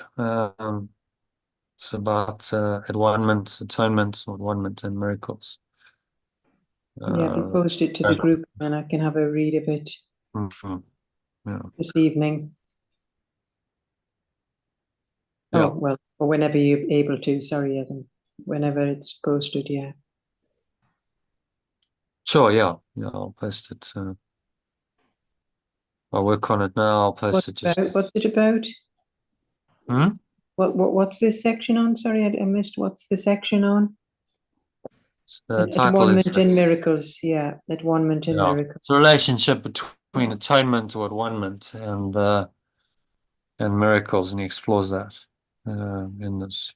Shows you how miracles or corrections lead you into the atonement.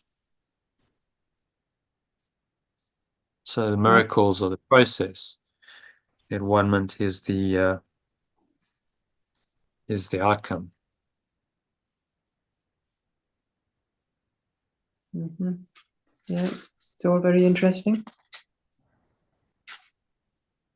Yeah, it's quite a simple theory. This is not rocket science. He's just saying you can't mix truth and illusion. Separation and oneness cannot be reconciled. And most spiritual teachings try somehow to reconcile them. Say, well, you can have a bit of separation. That's okay. You still need a bit of ego. But there's this principle of oneness and unity, and it acknowledges that as well. Okay, but which is true? Which is correct? Which one do you want? Which do you really, truly want? Which one do you want? Exactly. Yeah. But we still well, like today I've got caught up in the petty ego with, physical health, blah, blah, blah, moods. Yeah. Which one do you want? Well, exactly. And so the key thing is you cannot reconcile these opposites, because separation denies oneness and oneness denies separation. That's a simple logical position, isn't it? I can't accept both of those ideas as true because they contradict each other. If I'm separate from other people, then oneness clearly doesn't exist. Well, there's only separation. But if I'm one with everyone and everything, and there's only, perfect oneness, pure formless awareness of perfect oneness, we call God. If that's the only truth, then there can be no separation. So which is true then? Which of those ideas is true? And Yeshua's just asking you to choose. So, well, no, there actually only one of them is true, but you must choose the correct one. For the truth to work for you, you must choose it. And you must choose it over and over again and consistently. You must choose it in the practical life situations that you'll experience in the dream world. Because that's the only way you're going to remind yourself that of the truth. You must choose it repeatedly to remind yourself of it and affirm it with your thoughts and your words and your actions, so that you can correct this erroneous belief that you are separate and return your mind to that one-ment. And he's giving us, all the teachings and the tools to do that. But it's important that we understand the theory. Well, this is in 7 points. If you want to bullet point it, this is really the theory that we study. Okay, so it's you don't have to study pages and pages. It's actually all there in 7, simple points, because the truth is quite simple. Actually, it's not. If it's something's very complicated, then it's not the truth by definition, because the truth is very simple. It's simple actually to understand. In truth, it's just your ego that's going to make it difficult. Tries to bring up all kinds of other ideas, thoughts to confirm its reality. The ego does. But still, none of that is true. Although the ego desperately tries to perpetuate itself, it's still not true. That's the simple teaching. And it never will be true, because the underlying truth is still true. That God, love, oneness is still there, underlying the dream of separation. So that's still true. It's always already there. You just need to let go of your tiny mad idea of separation and all the errors it's caused in order to find your way home.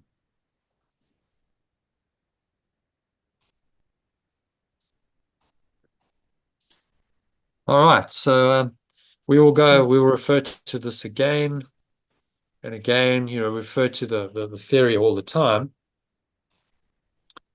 In letting go, because you keep coming back to this fundamental split in the mind. Whenever you make a choice to let go completely, you're choosing to believe in this story, the truth, rather than the ego's distorted version of the truth. And that's how you choose. By letting go, you're choosing the truth and denying the illusion. And the rest of your life is just a practice of doing that, so that ultimately you can awaken from the dream. All right. So yeah, if you don't fully, it's quite a big theory. Although it's simple, it's like, well, you might go, well, how do I apply this? It's so big, how do I let go of the whole world? Well, you just do it one step at a time, one day at a time. As things arise in your life, you practice applying the forgiveness for letting go methodology, and you let them go.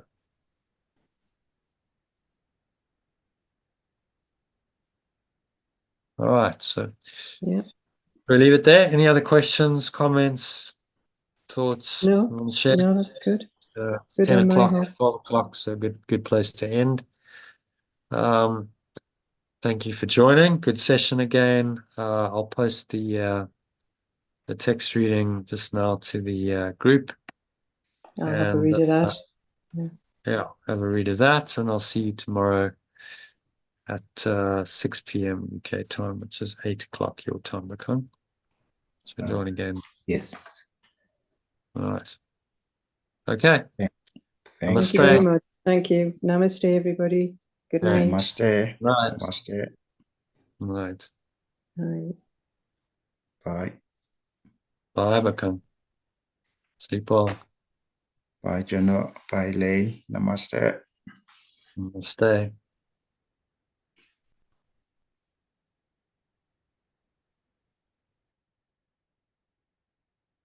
Okay, so let's just have a look at the let's have a look at the text for tonight. This is section 3 of chapter 1, called Atonement and Miracles. You can translate that as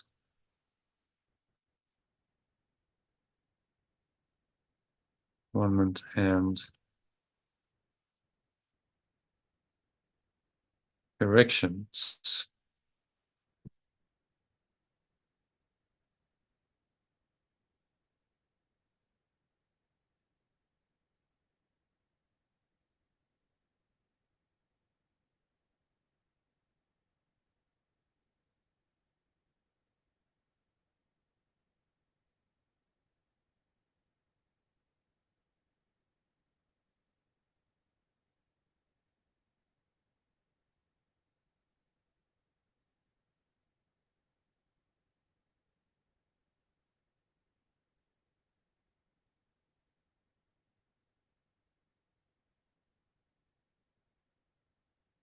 So I'll just do a quick read of this and some whatever translation needs to be done. Atonement or atonement and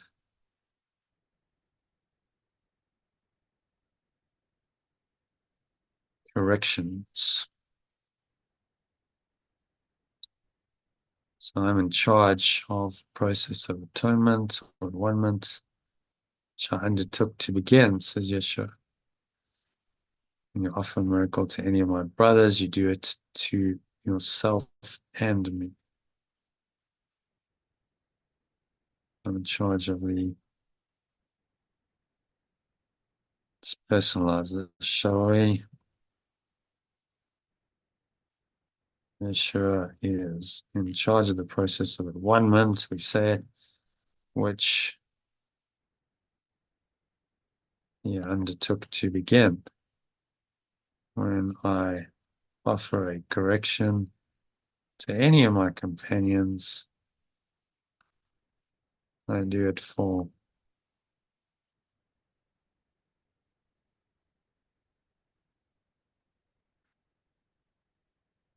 myself and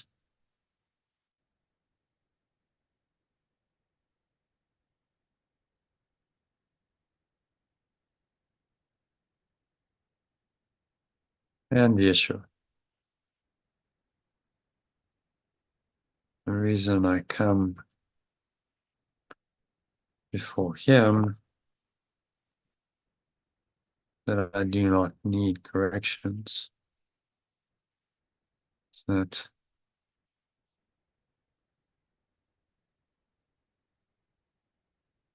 he does not need corrections for his own atonement because he's already corrected his mind. But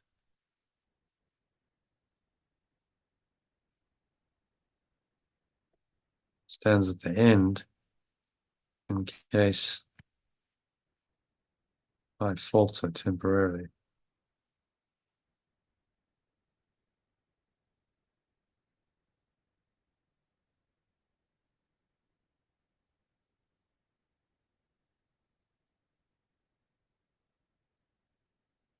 He does not need corrections for his own atonement, but he stands at the end in case I falter temporarily. My part in the atonement is his part. His part in the atonement is the cancelling out of all errors that I could not otherwise correct when I have been restored to the recognition of my original state. I naturally become part of that atonement.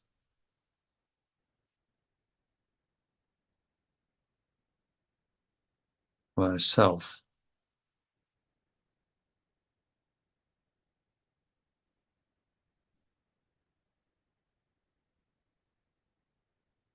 So as I share my unwillingness, as I share Yeshua's unwillingness to accept error,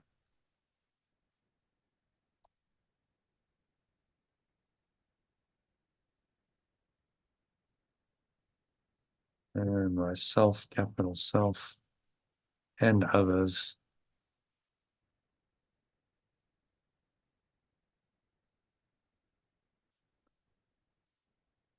share Yeshua's unwillingness to accept error in myself and others,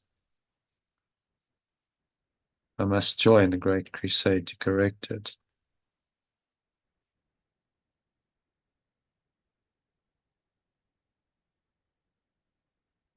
Click on there. I listen to Yeshua's voice.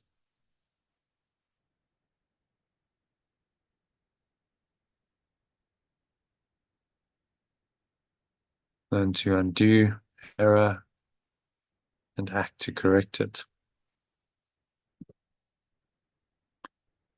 Power to make corrections belongs to me.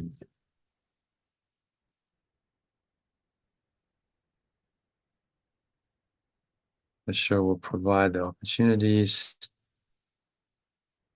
to do them, to make them, but I must be ready and willing.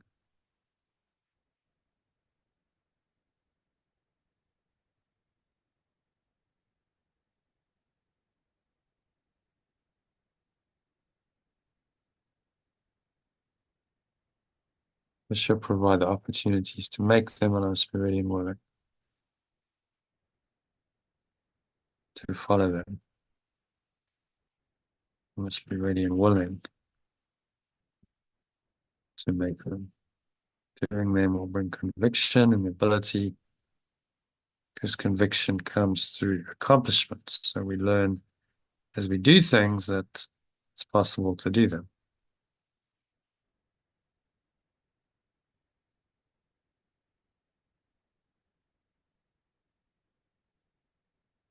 Ability is the potential, achievement is its expression, and the enwonment, which is the natural occupation, extensions of perfect love of the sons of God. The original is the children of God, is the purpose.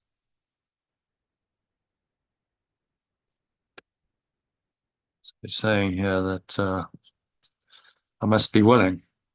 He can help us, he can help me to cancel out all my errors, but I must be willing to follow him and listen to guidance. And the more I make these corrections, the more it reinforces that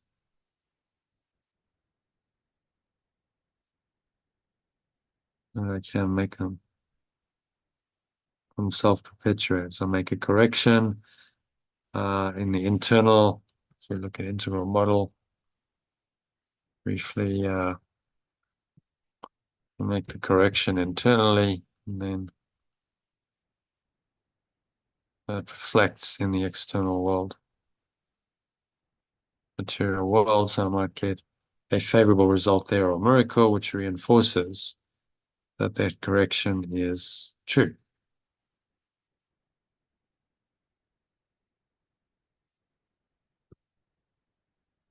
All right, so moving on to number 2. So heaven and earth shall pass away.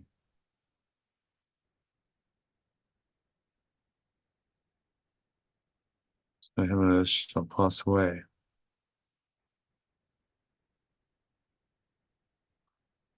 And that is from the Bible. Heaven and earth shall pass away means that they will not continue to exist as separate states.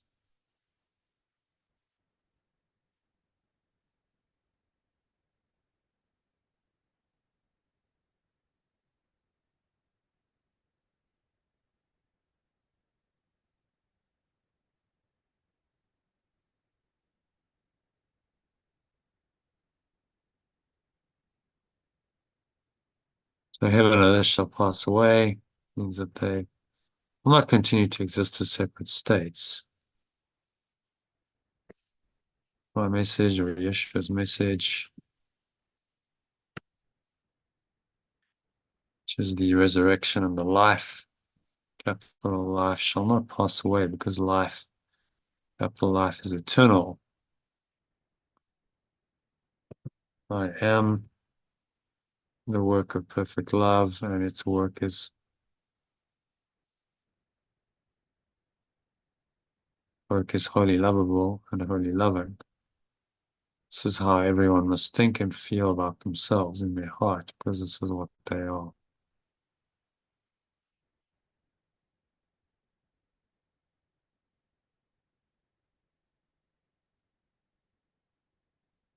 So heaven and earth shall pass away means that they will not continue to exist as separate states. They will merge into one. Yeshua's message, which is the resurrection.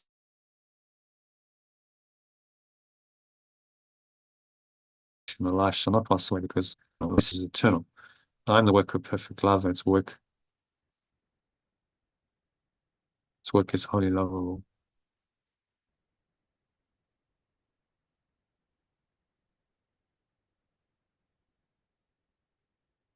I am the work of perfect love, and its work is wholly lovable and wholly loving. So we're both wholly loving and very lovable.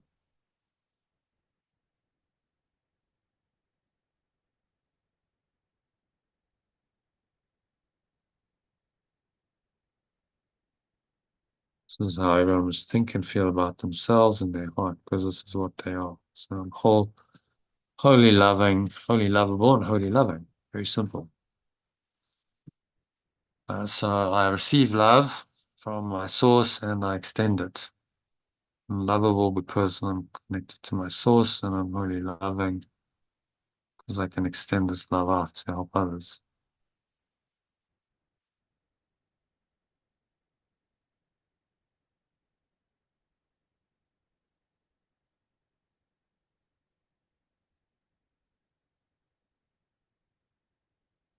So moving on to number 3.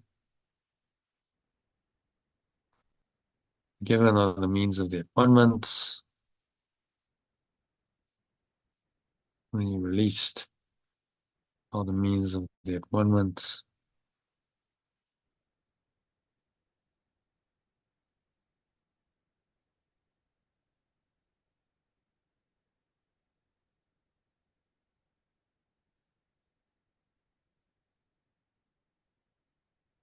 and released all the means of the atonement.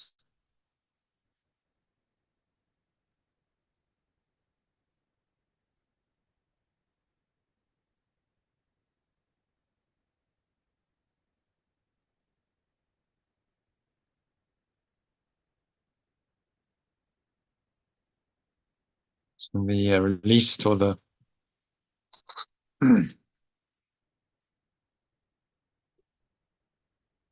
liberated are the means of the atonement. Being filled with pure formless awareness, they let go.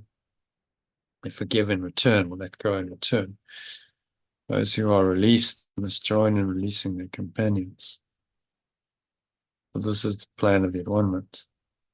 Corrections are the way in which minds that serve moments of perfect love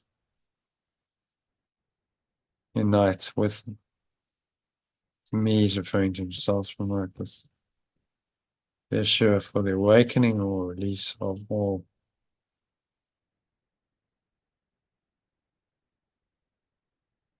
Awakening, release of all perfect love's extensions. So, what he's saying here very simply is that we must just let go. This is the means of the atonement happening.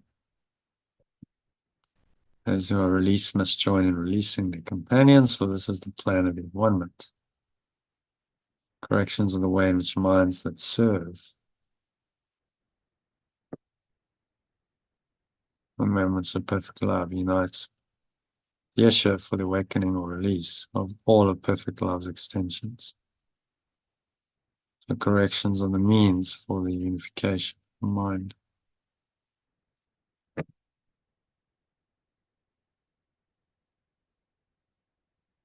which awakens or releases everyone.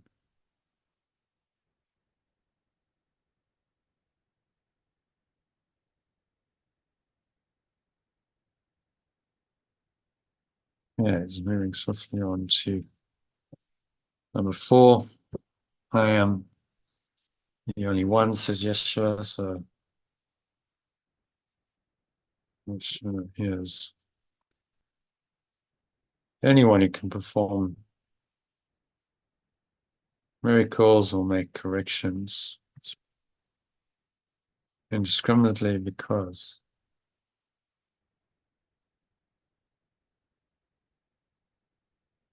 Yeshua is the only one who can make corrections indiscriminately, because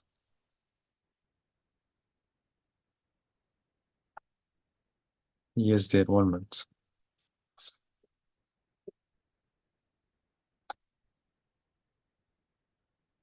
I have a role in at-one-ment, which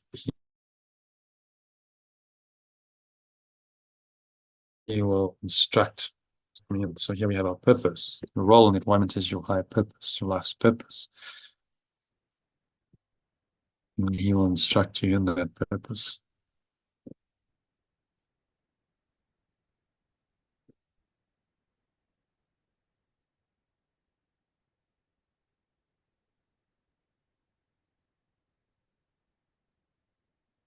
I have a role in the at-one-ment which he will instruct me in.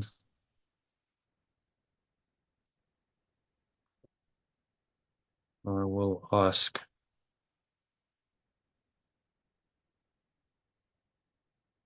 him which corrections I should make. This spares me needless effort.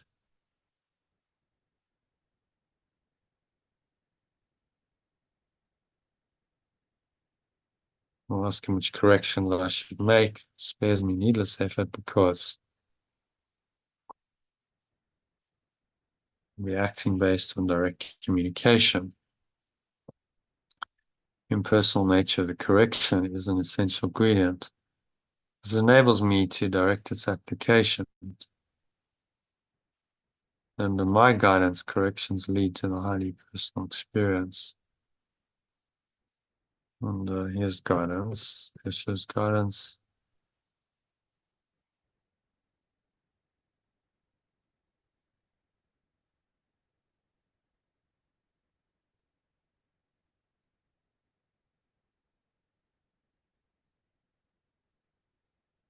Yeshua is the only one who can make corrections indiscriminately, because he is the at-one-ment. I have a role in that at-one-ment which he will instruct me in. I will ask him which corrections I should make. This spares me needless effort, because I'll be acting based on direct communication.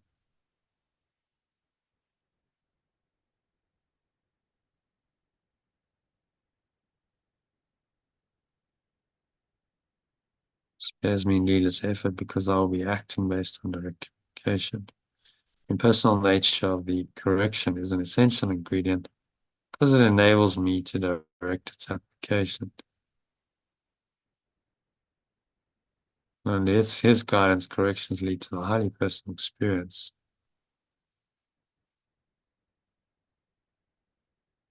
Of pure formless oneness.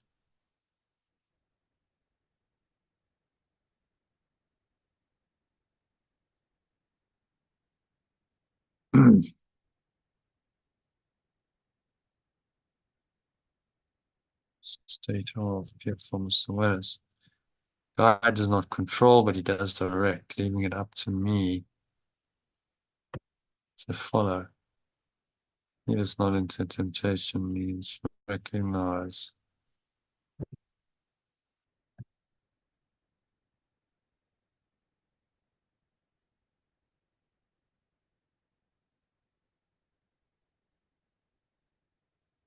God does not control, but he does direct, leaving it up to me to follow. He does not enter temptations means recognize my errors and choose to let them go by following Yeshua's guidance.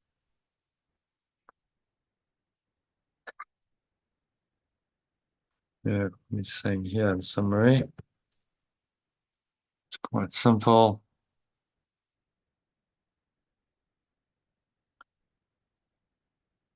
corrections just must be made in accordance with guidance.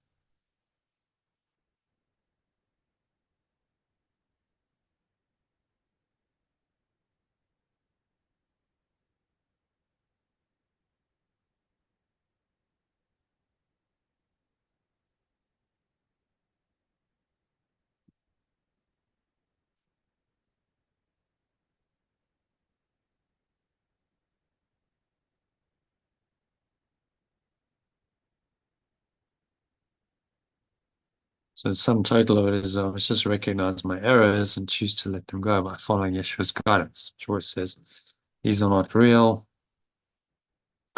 So don't worry about them, don't stress, just allow.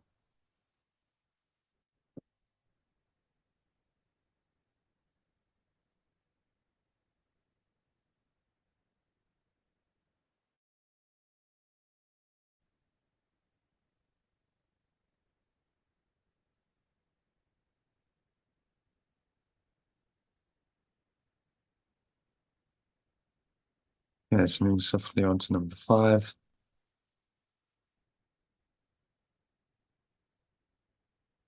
Error cannot really threaten truth.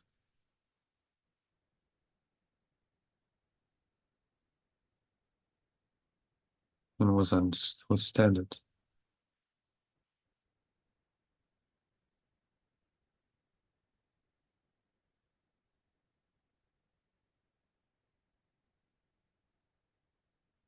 So error cannot really threaten truth, which can always withstand it. Only the error is actually vulnerable.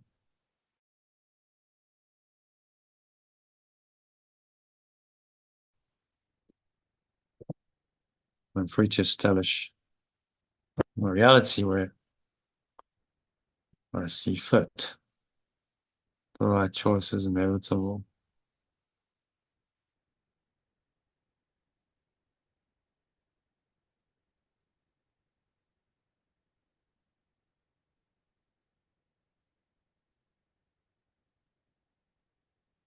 I'm free to establish my reality where I see fit. The right choice is inevitable if I remember this. Spirit is in a state of grace or pure formless awareness forever. My reality is only this awareness. Therefore,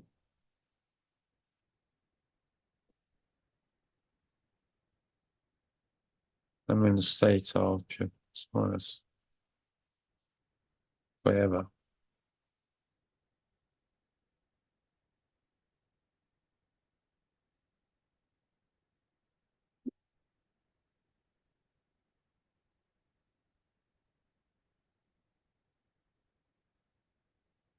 Simply stating the truth. I'm in pure formless awareness forever. It's the only truth I know.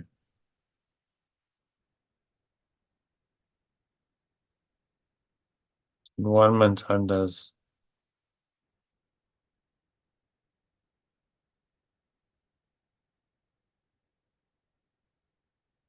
undoes all errors in this respect, so I've reached the source of fear.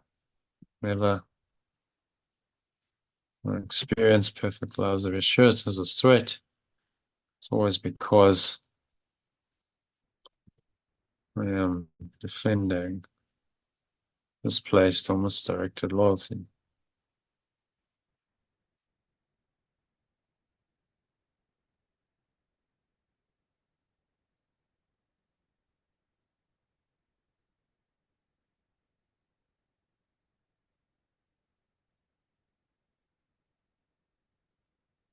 What he's saying here is that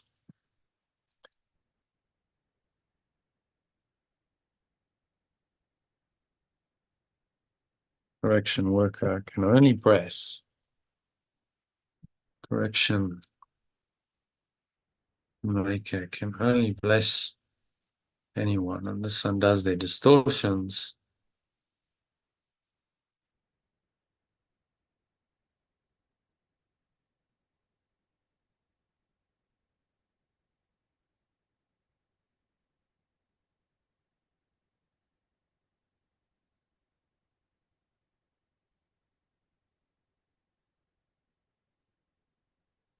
The correction key point here is the correction maker can only bless them, and this undoes their distortions and frees them from prison.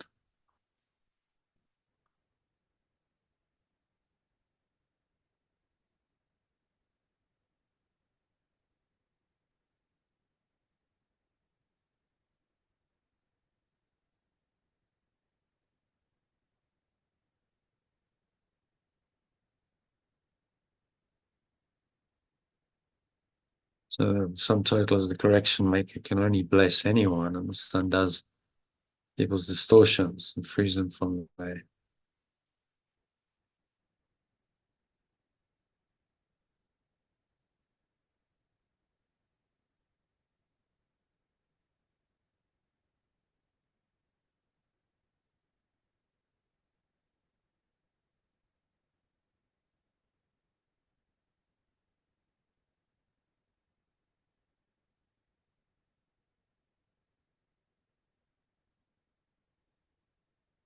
So you respond to what you perceive.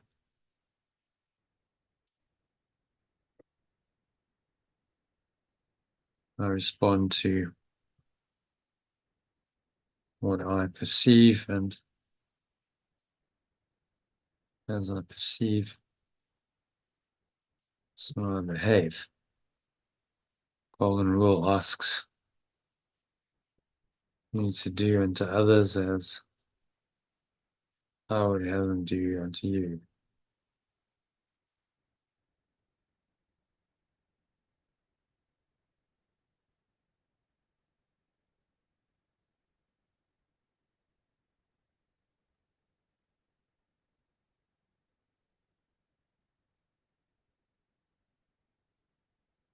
So in order to do this, this means the perception of both must be accurate. The golden rule is the rule for appropriate behavior. You cannot behave appropriately unless I perceive correctly.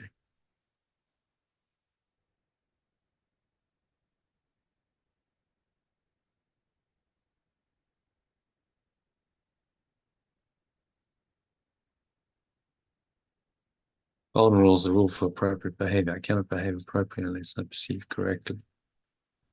So first perception is where the rubber meets the road. Since I, other people are equal members of one family, as I perceive both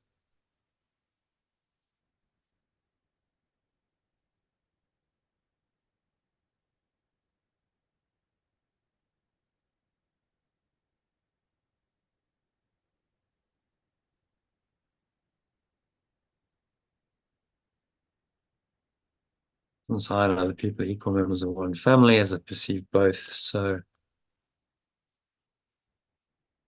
I will behave towards both. I should look out from the perception of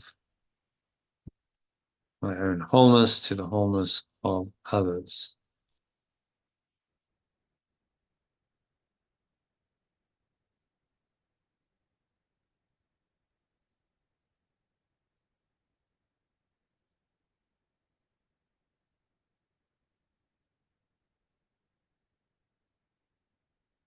Inside other people are equal members of one family, as I perceive both, so I'll behave towards both. Should look out from the perception of my own wholeness to the wholeness of others.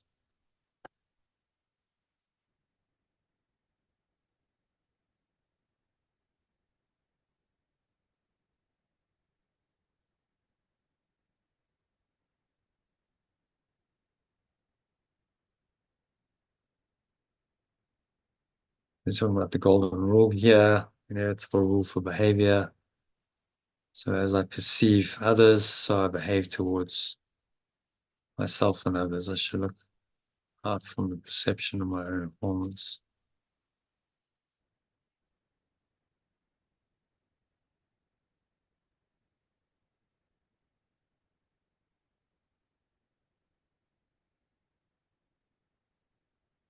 So the application of the golden rule, miracles or corrections arise from a mind that is ready for them. by being united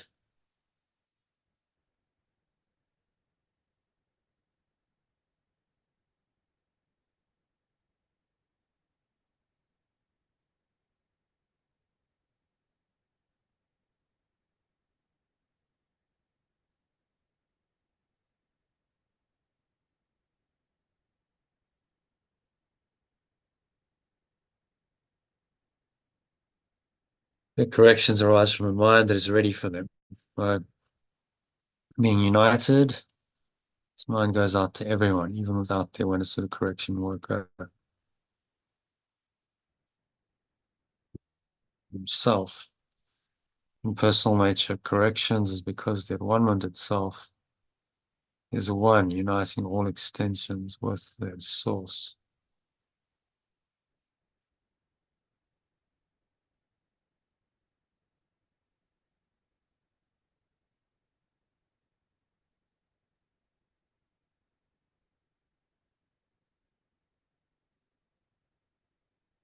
Personal nature of corrections, because the one itself is one, uniting all extensions with their source. As an expression of what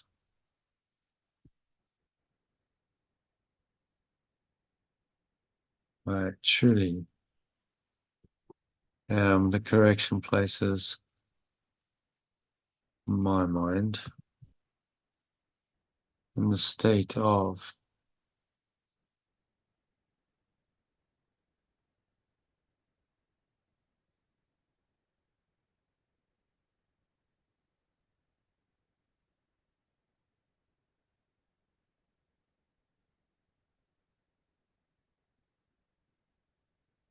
expression of what I truly am. The correction places my mind in a state of pure forms of awareness. Mind then naturally.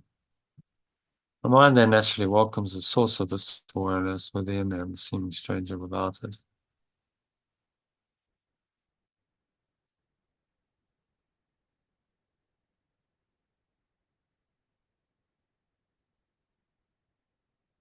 The mind then naturally welcomes the source of this awareness within, the seeming stranger without. When I welcome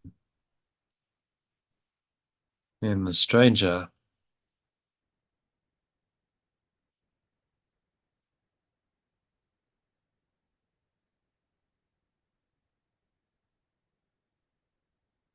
they become my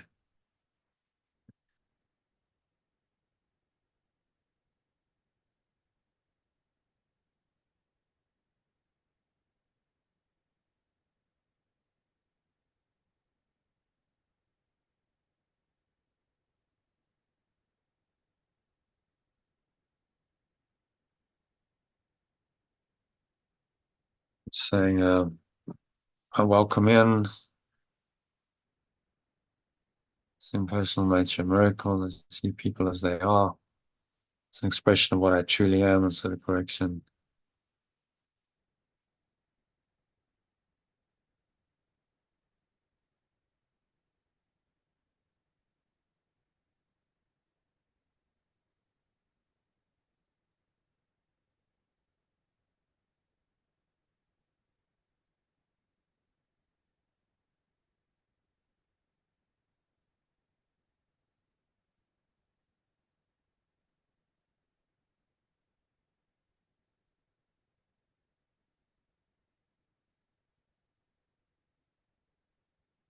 if I welcome in a stranger into my mind, they become my companion. They're no longer a stranger.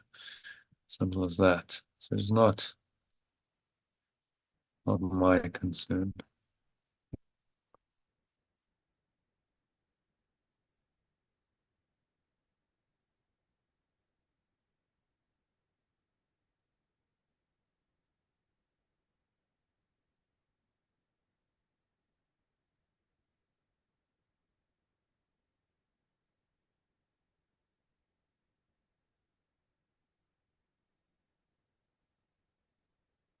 It's not my concern that the correction may have effects on my companions that I may not recognize. Correction will always bless me.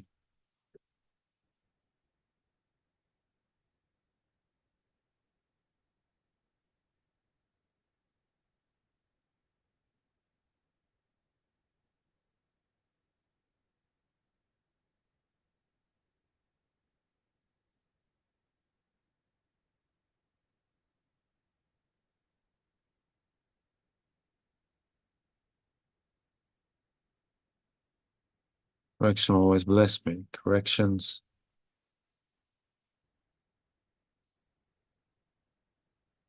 I'm not asked to make, I'm not asked to value.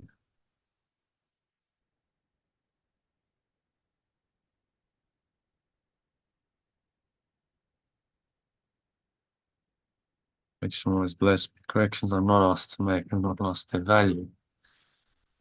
They are still expressions of my own state of pure formless awareness, but the action aspect of the correction should be controlled by me, should be controlled by Yeshua, because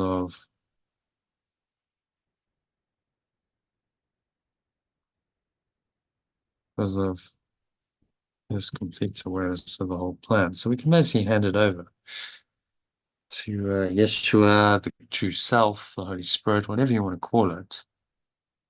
It's a trusting thing.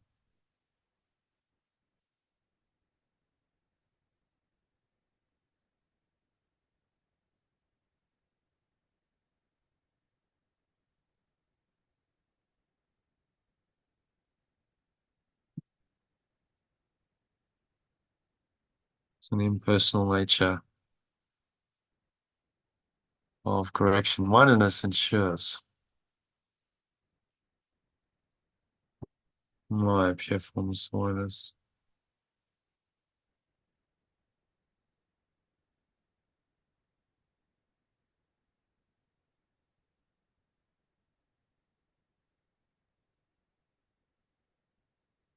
Impersonal nature of correction. Oneness ensures that my pure formless awareness shows my pure formless awareness, but only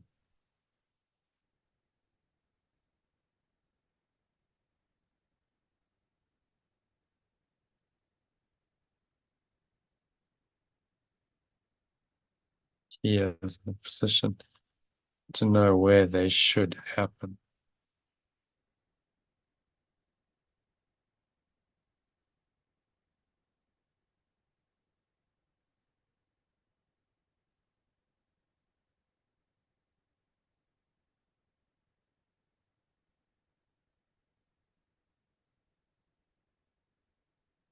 Yeshua knows, in other words, guidance, he will give us that guidance. It's up to us to listen and follow.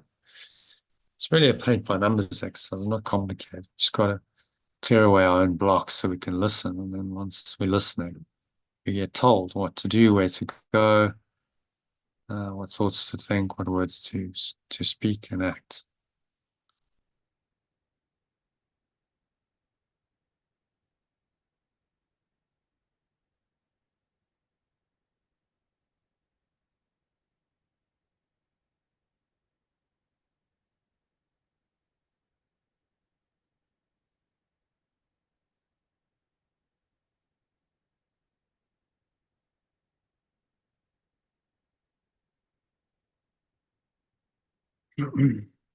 So,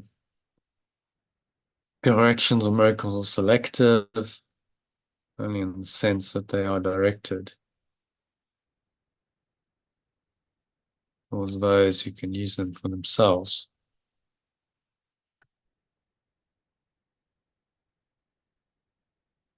And this makes it inevitable that they will extend them to others. A strong change of environment is welded. However, this selectivity takes no account of the magnitude of the correction itself, as the concept of size exists on a plane that is itself unreal.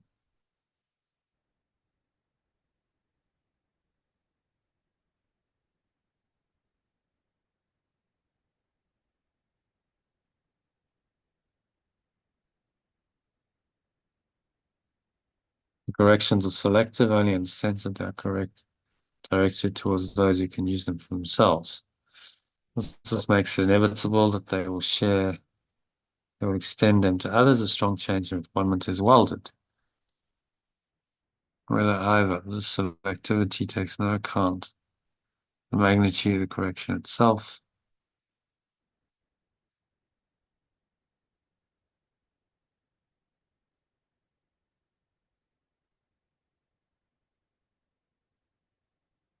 Because the concept of size exists on a plane that is itself unreal.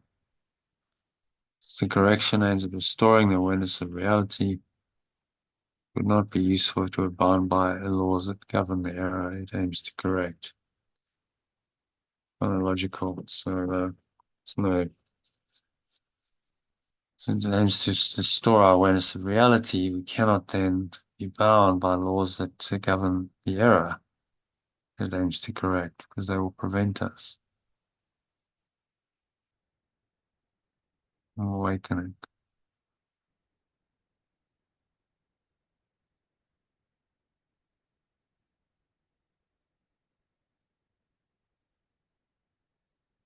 So miracles don't obey the laws of the world, clearly.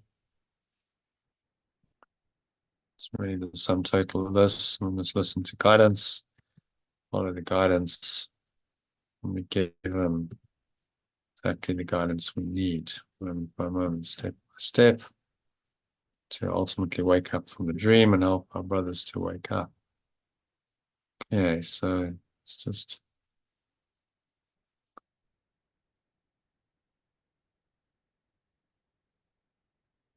going to stop the share and very briefly to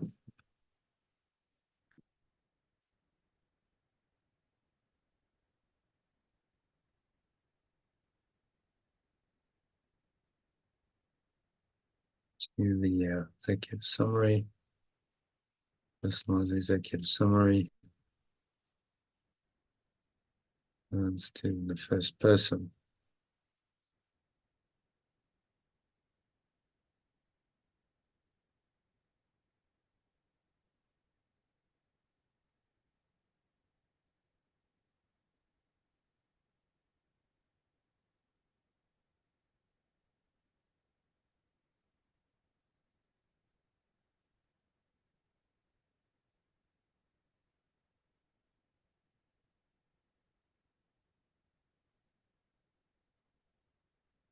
Yeah, so it's just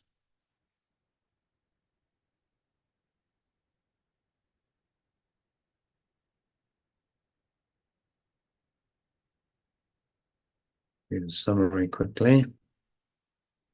Finish this off.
Yes, with the executive summary, to your patients.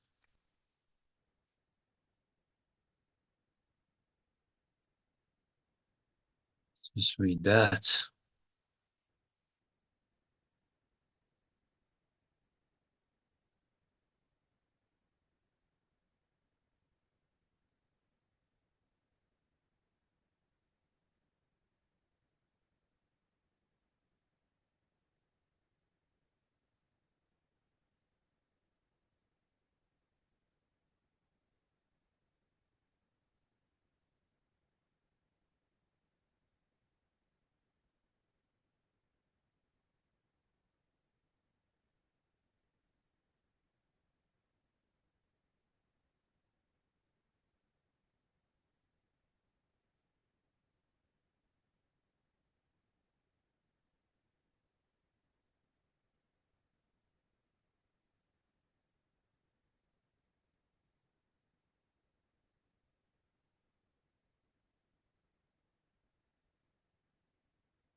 Okay, so let's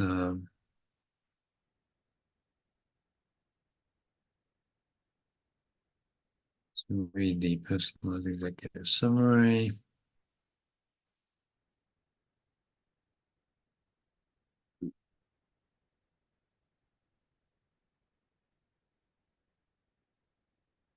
So Yeshua oversees the atonement process, a journey I will take in not just for myself, but also in unity with him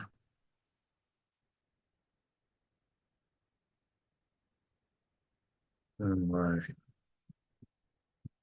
companions, offering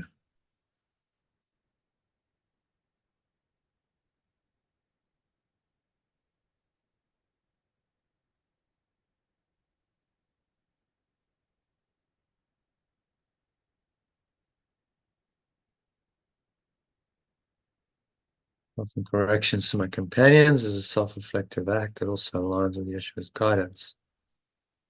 As he corrects errors I cannot, bringing my temporary falterings back to my original state of recognition. My temporary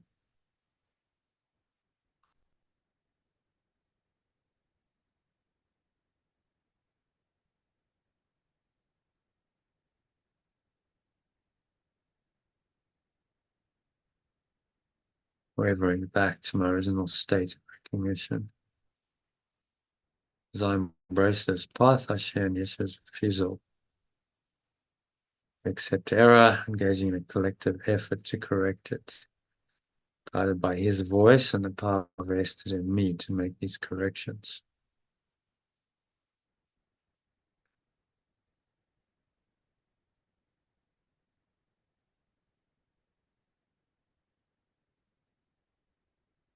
Heaven and earth shall pass away.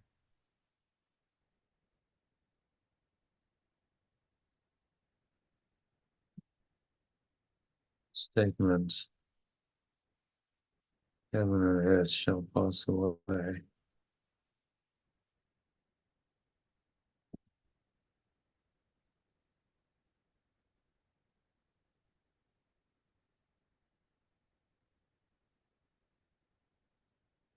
The statement, heaven and earth shall pass away, reflects the transcendence of separate states into eternal life.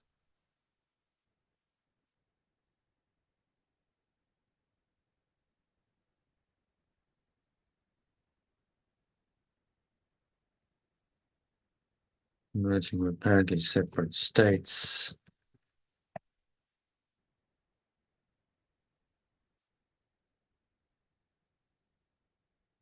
To eternal life, reinforcing my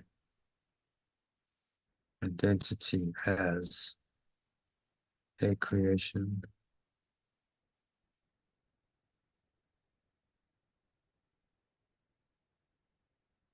creation of perfect love, wholly lovable and loving.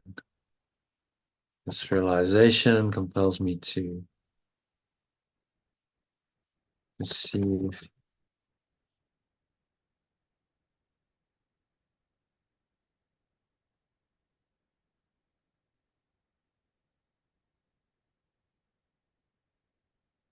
realization compels me to perceive and extend this truth to all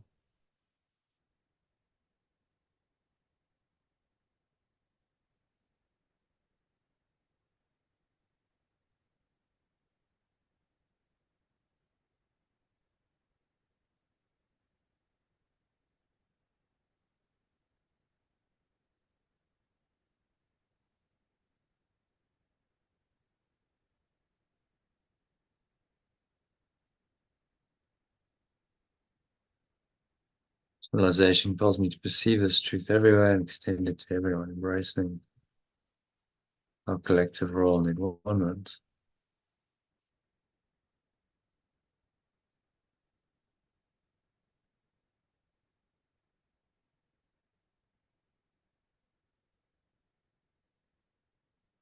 Liberated beings, filled with pure formless awareness, participate in this grand plan by releasing others, thereby perpetuating.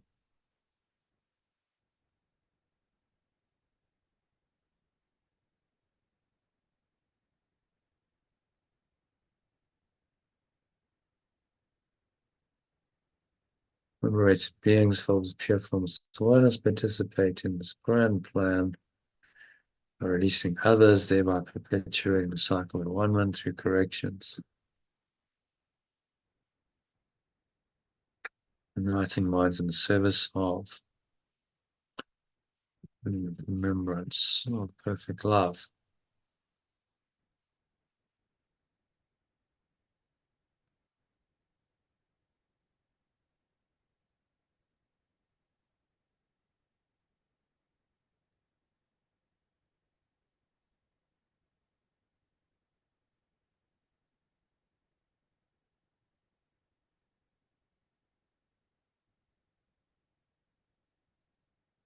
By perpetuating environment through corrections, uniting minds in the service and remembrance of perfect love.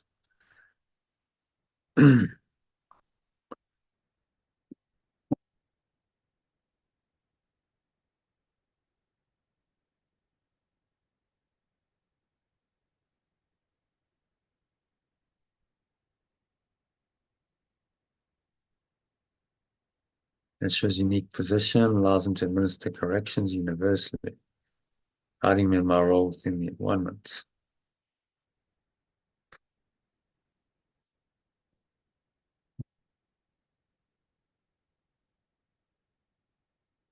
Environment process.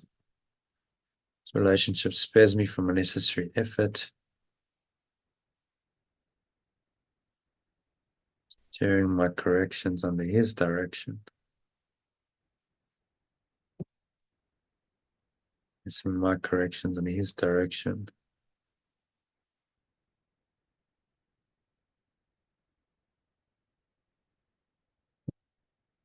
Makes me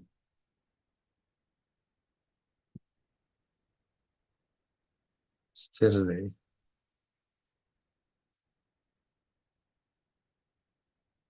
towards experience of the state of pure form, towards experiencing the state of pure form. So when it's acknowledging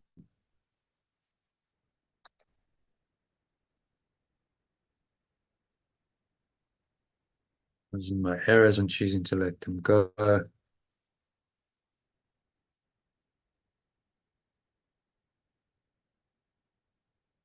and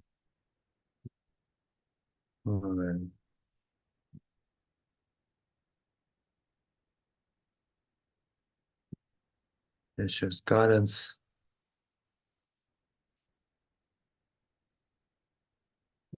reminds me of the principle of not being led into temptation.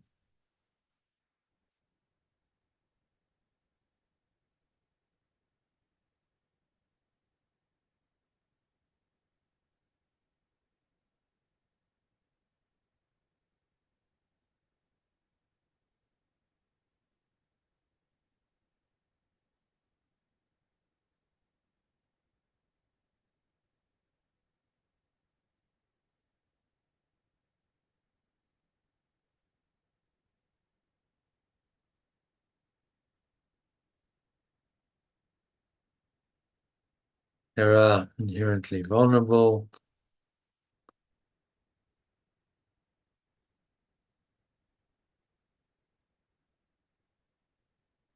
Inherently vulnerable, cannot threaten the immutable truth of my eternal state.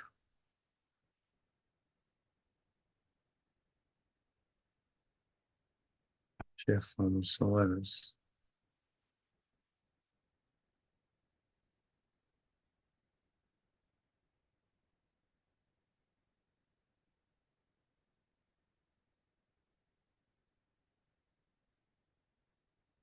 One corrects all errors, dissolving the roots of my fear, and liberating me from misperceptions and imprisonment.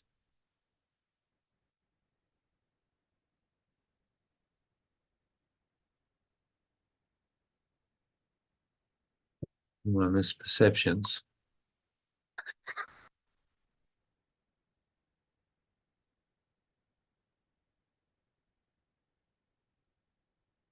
Imprisonment through.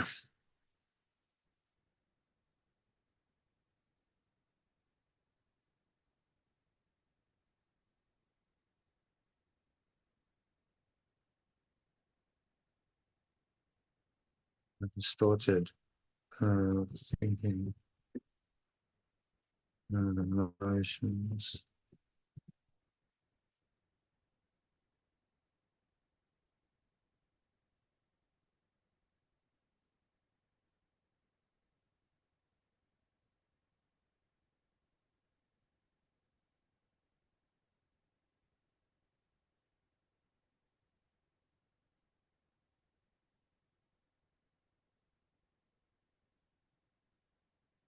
Responses and behaviors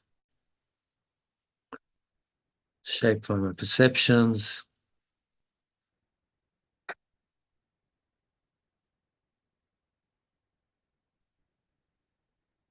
All guided by the golden rule. Doing unto others as I want to be done unto.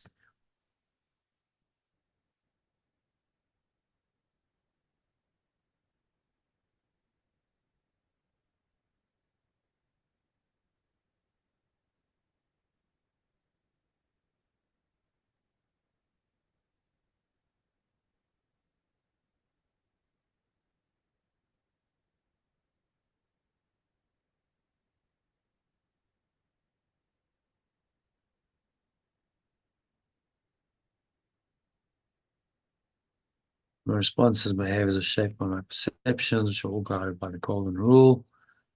Doing to others as I want to.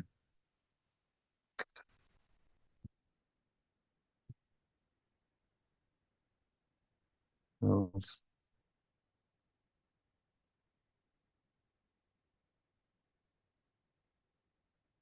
treating others as I want to be treated, emphasizing the importance of accurate perception for appropriate interaction.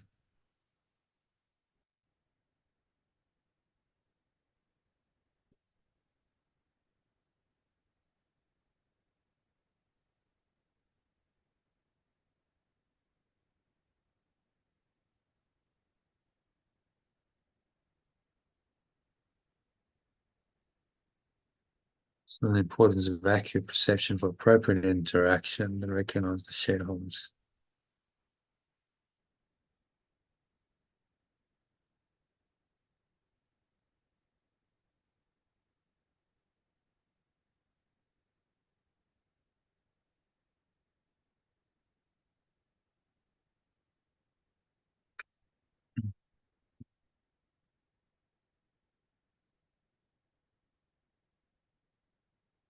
So based on the recognition of the shared wholeness within us all. Actions emerge from readiness and unity of mind, extending their impact universally, regardless of the corrector's conscious awareness.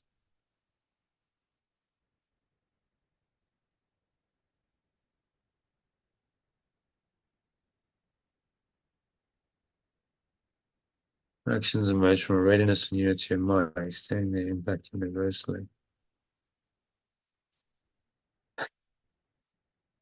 regardless of the corrector's conscious awareness.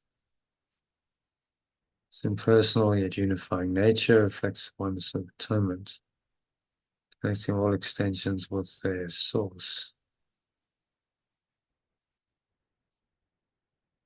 My role will not concern with specific outcomes of corrections. All others is blessed by the act itself.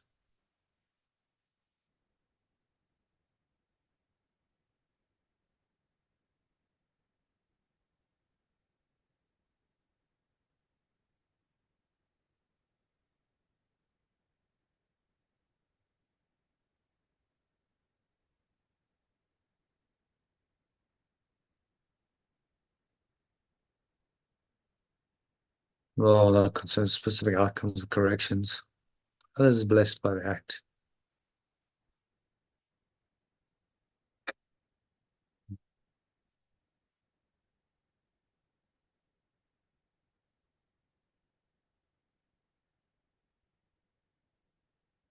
It's directed by Yeshua to ensure alignment with the overarching plan of overall plan of alignment. Corrections inherently selective.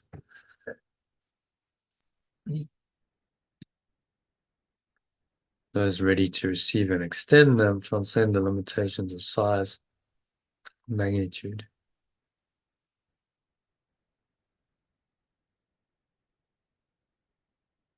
The corrections which are inherently selective, those inherently selectively, for those ready to receive and extend them.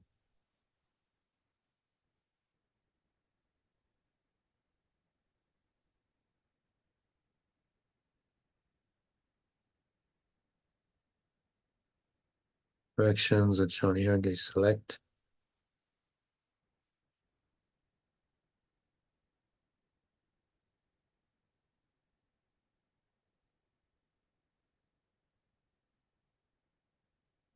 Inherently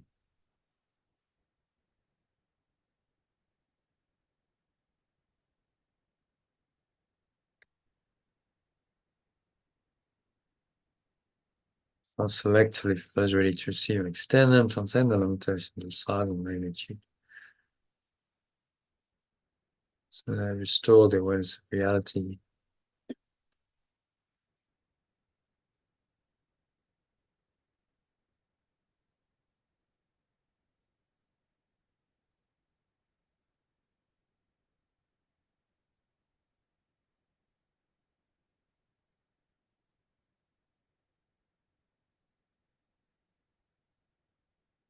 And the limitations of size and magnitude. So restore the awareness of reality beyond the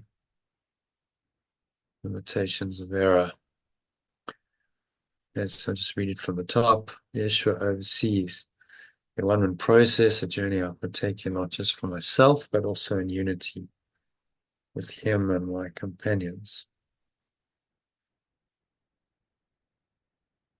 And all my companions. Offering corrections to my companions is a self-reflective act that also aligns with Yeshua's guidance as he corrects errors I cannot, bridging my temporary waverings back to my original state of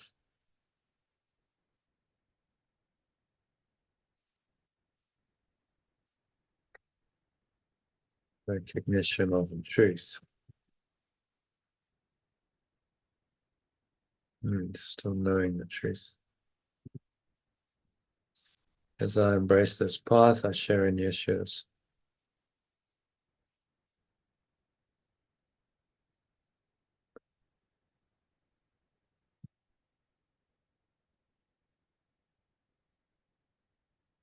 As I embrace this path, I share in Yeshua's refusal to accept error.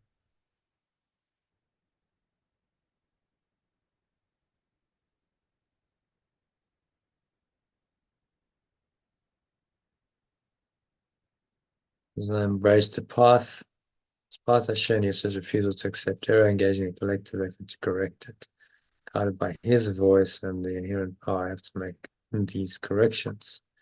Statement, heaven and earth shall pass away, reflects the merging of apparently separate states into eternal life, reinforcing my identity as a creation of perfect love, wholly lovable and loving. This realization compels me to perceive this truth everywhere.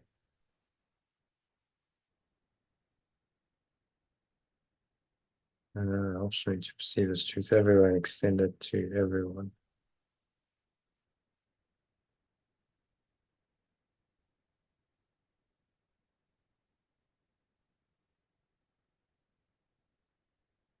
Tracing our collective role in one-ment.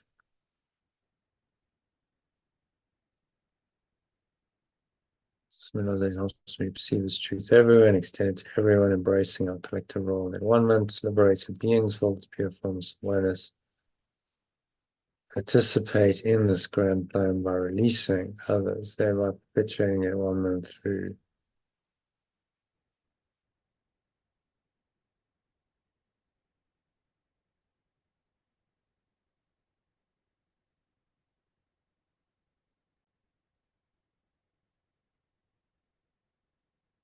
perpetuating the one-ment through corrections, uniting seemingly separate minds in the service and remembrance of perfect love.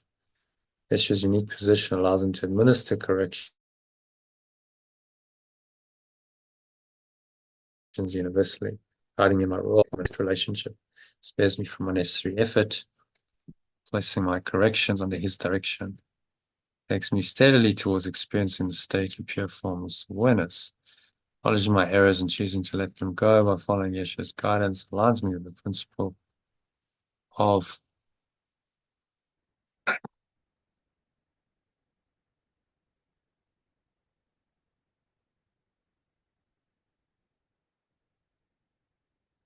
the principle of perfect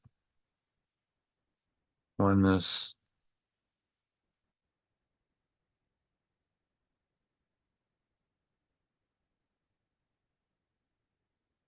Helps me transcend temptation.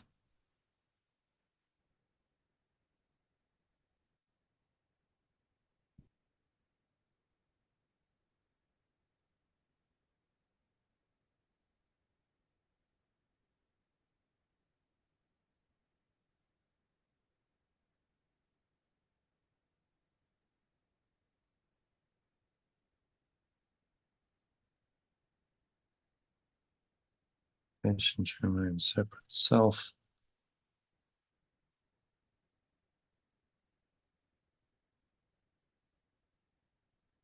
Aligns me with the principle of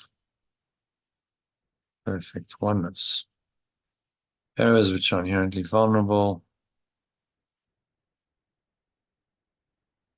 to corrections cannot threaten the immutable truth of my eternal state of pure formless awareness.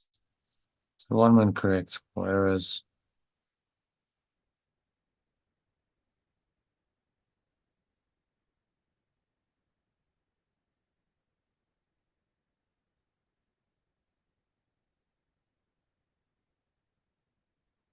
So errors which are inherently vulnerable to corrections cannot threaten the immutable truth of my eternal state of pure formless awareness.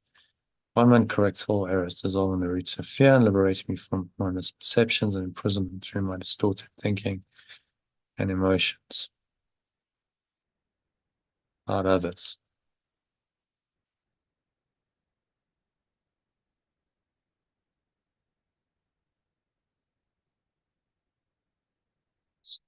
And towards others. My responses and behaviors are shaped by my perceptions, which are all guided by the golden rule. Treating others as I want to be treated, emphasize the importance of accurate perception.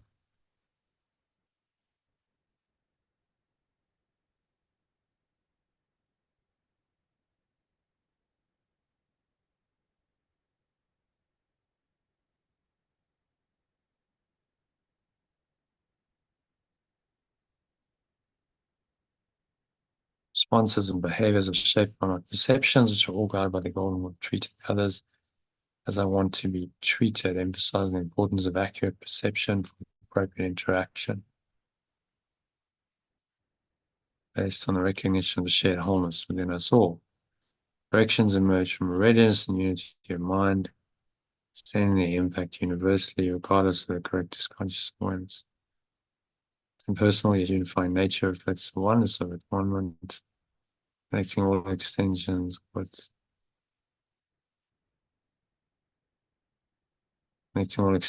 their source.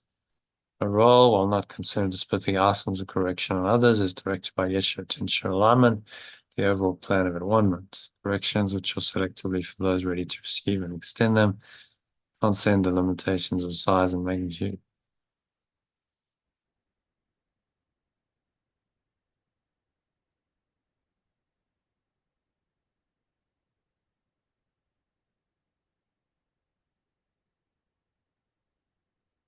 Corrections, which are selectively for those ready to receive and extend them, transcend the limitations of size and magnitude, so they restore their awareness of reality beyond the limitations of error.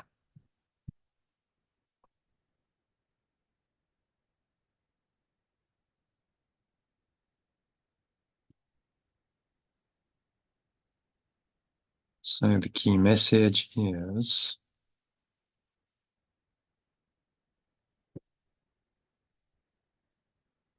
miracles or corrections lead me home into a state of grace or pure formless awareness. So it represents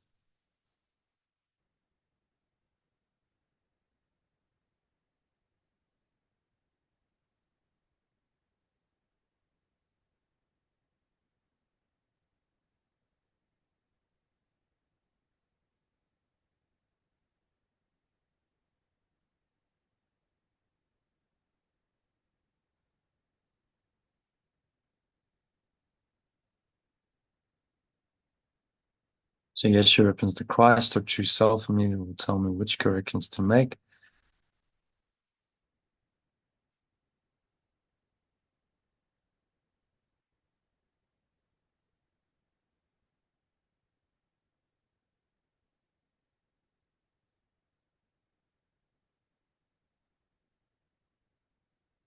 But I don't have to try to control the process. My corrections can bless other people of whom I'm not even aware, because we're all connected as part of the one mind of awareness, and I don't have to worry about how and to whom this happens.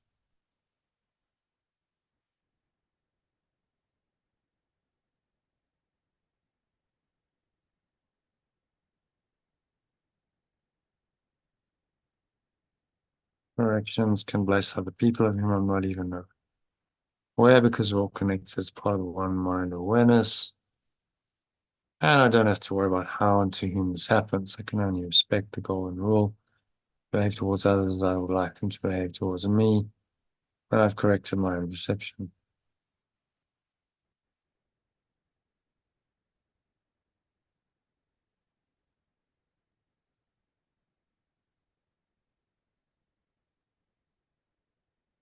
And only respect the golden rule to behave towards others as I would like them to behave towards me when I've corrected my own perception. So I choose to perceive my own wholeness by perceiving the wholeness of others. There is no limit to the magnitude of my corrections.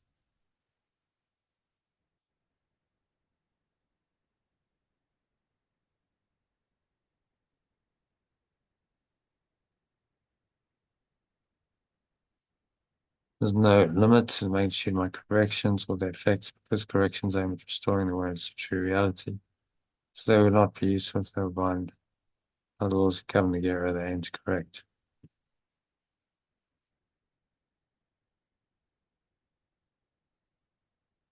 So in a nutshell, he's saying that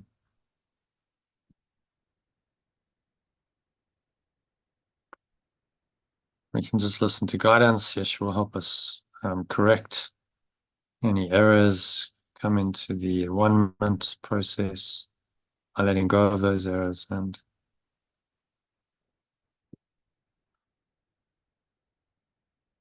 ultimately we free our minds in this whole process, in this whole world.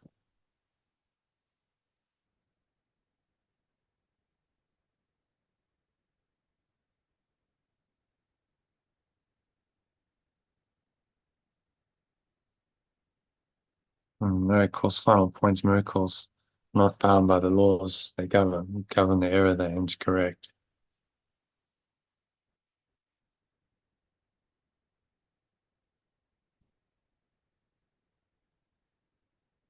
Okay, so key message, we've got personalized executive summary.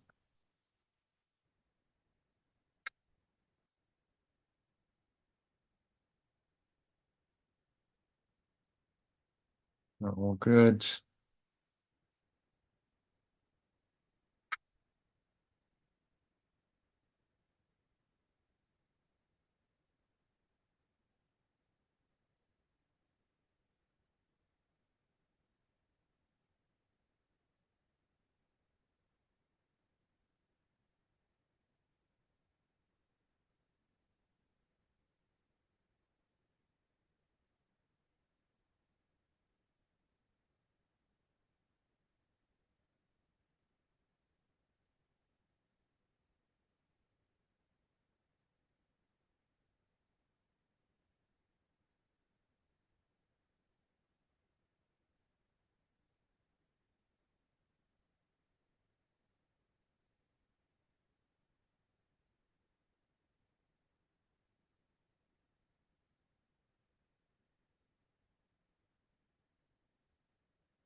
Okay, so there we go.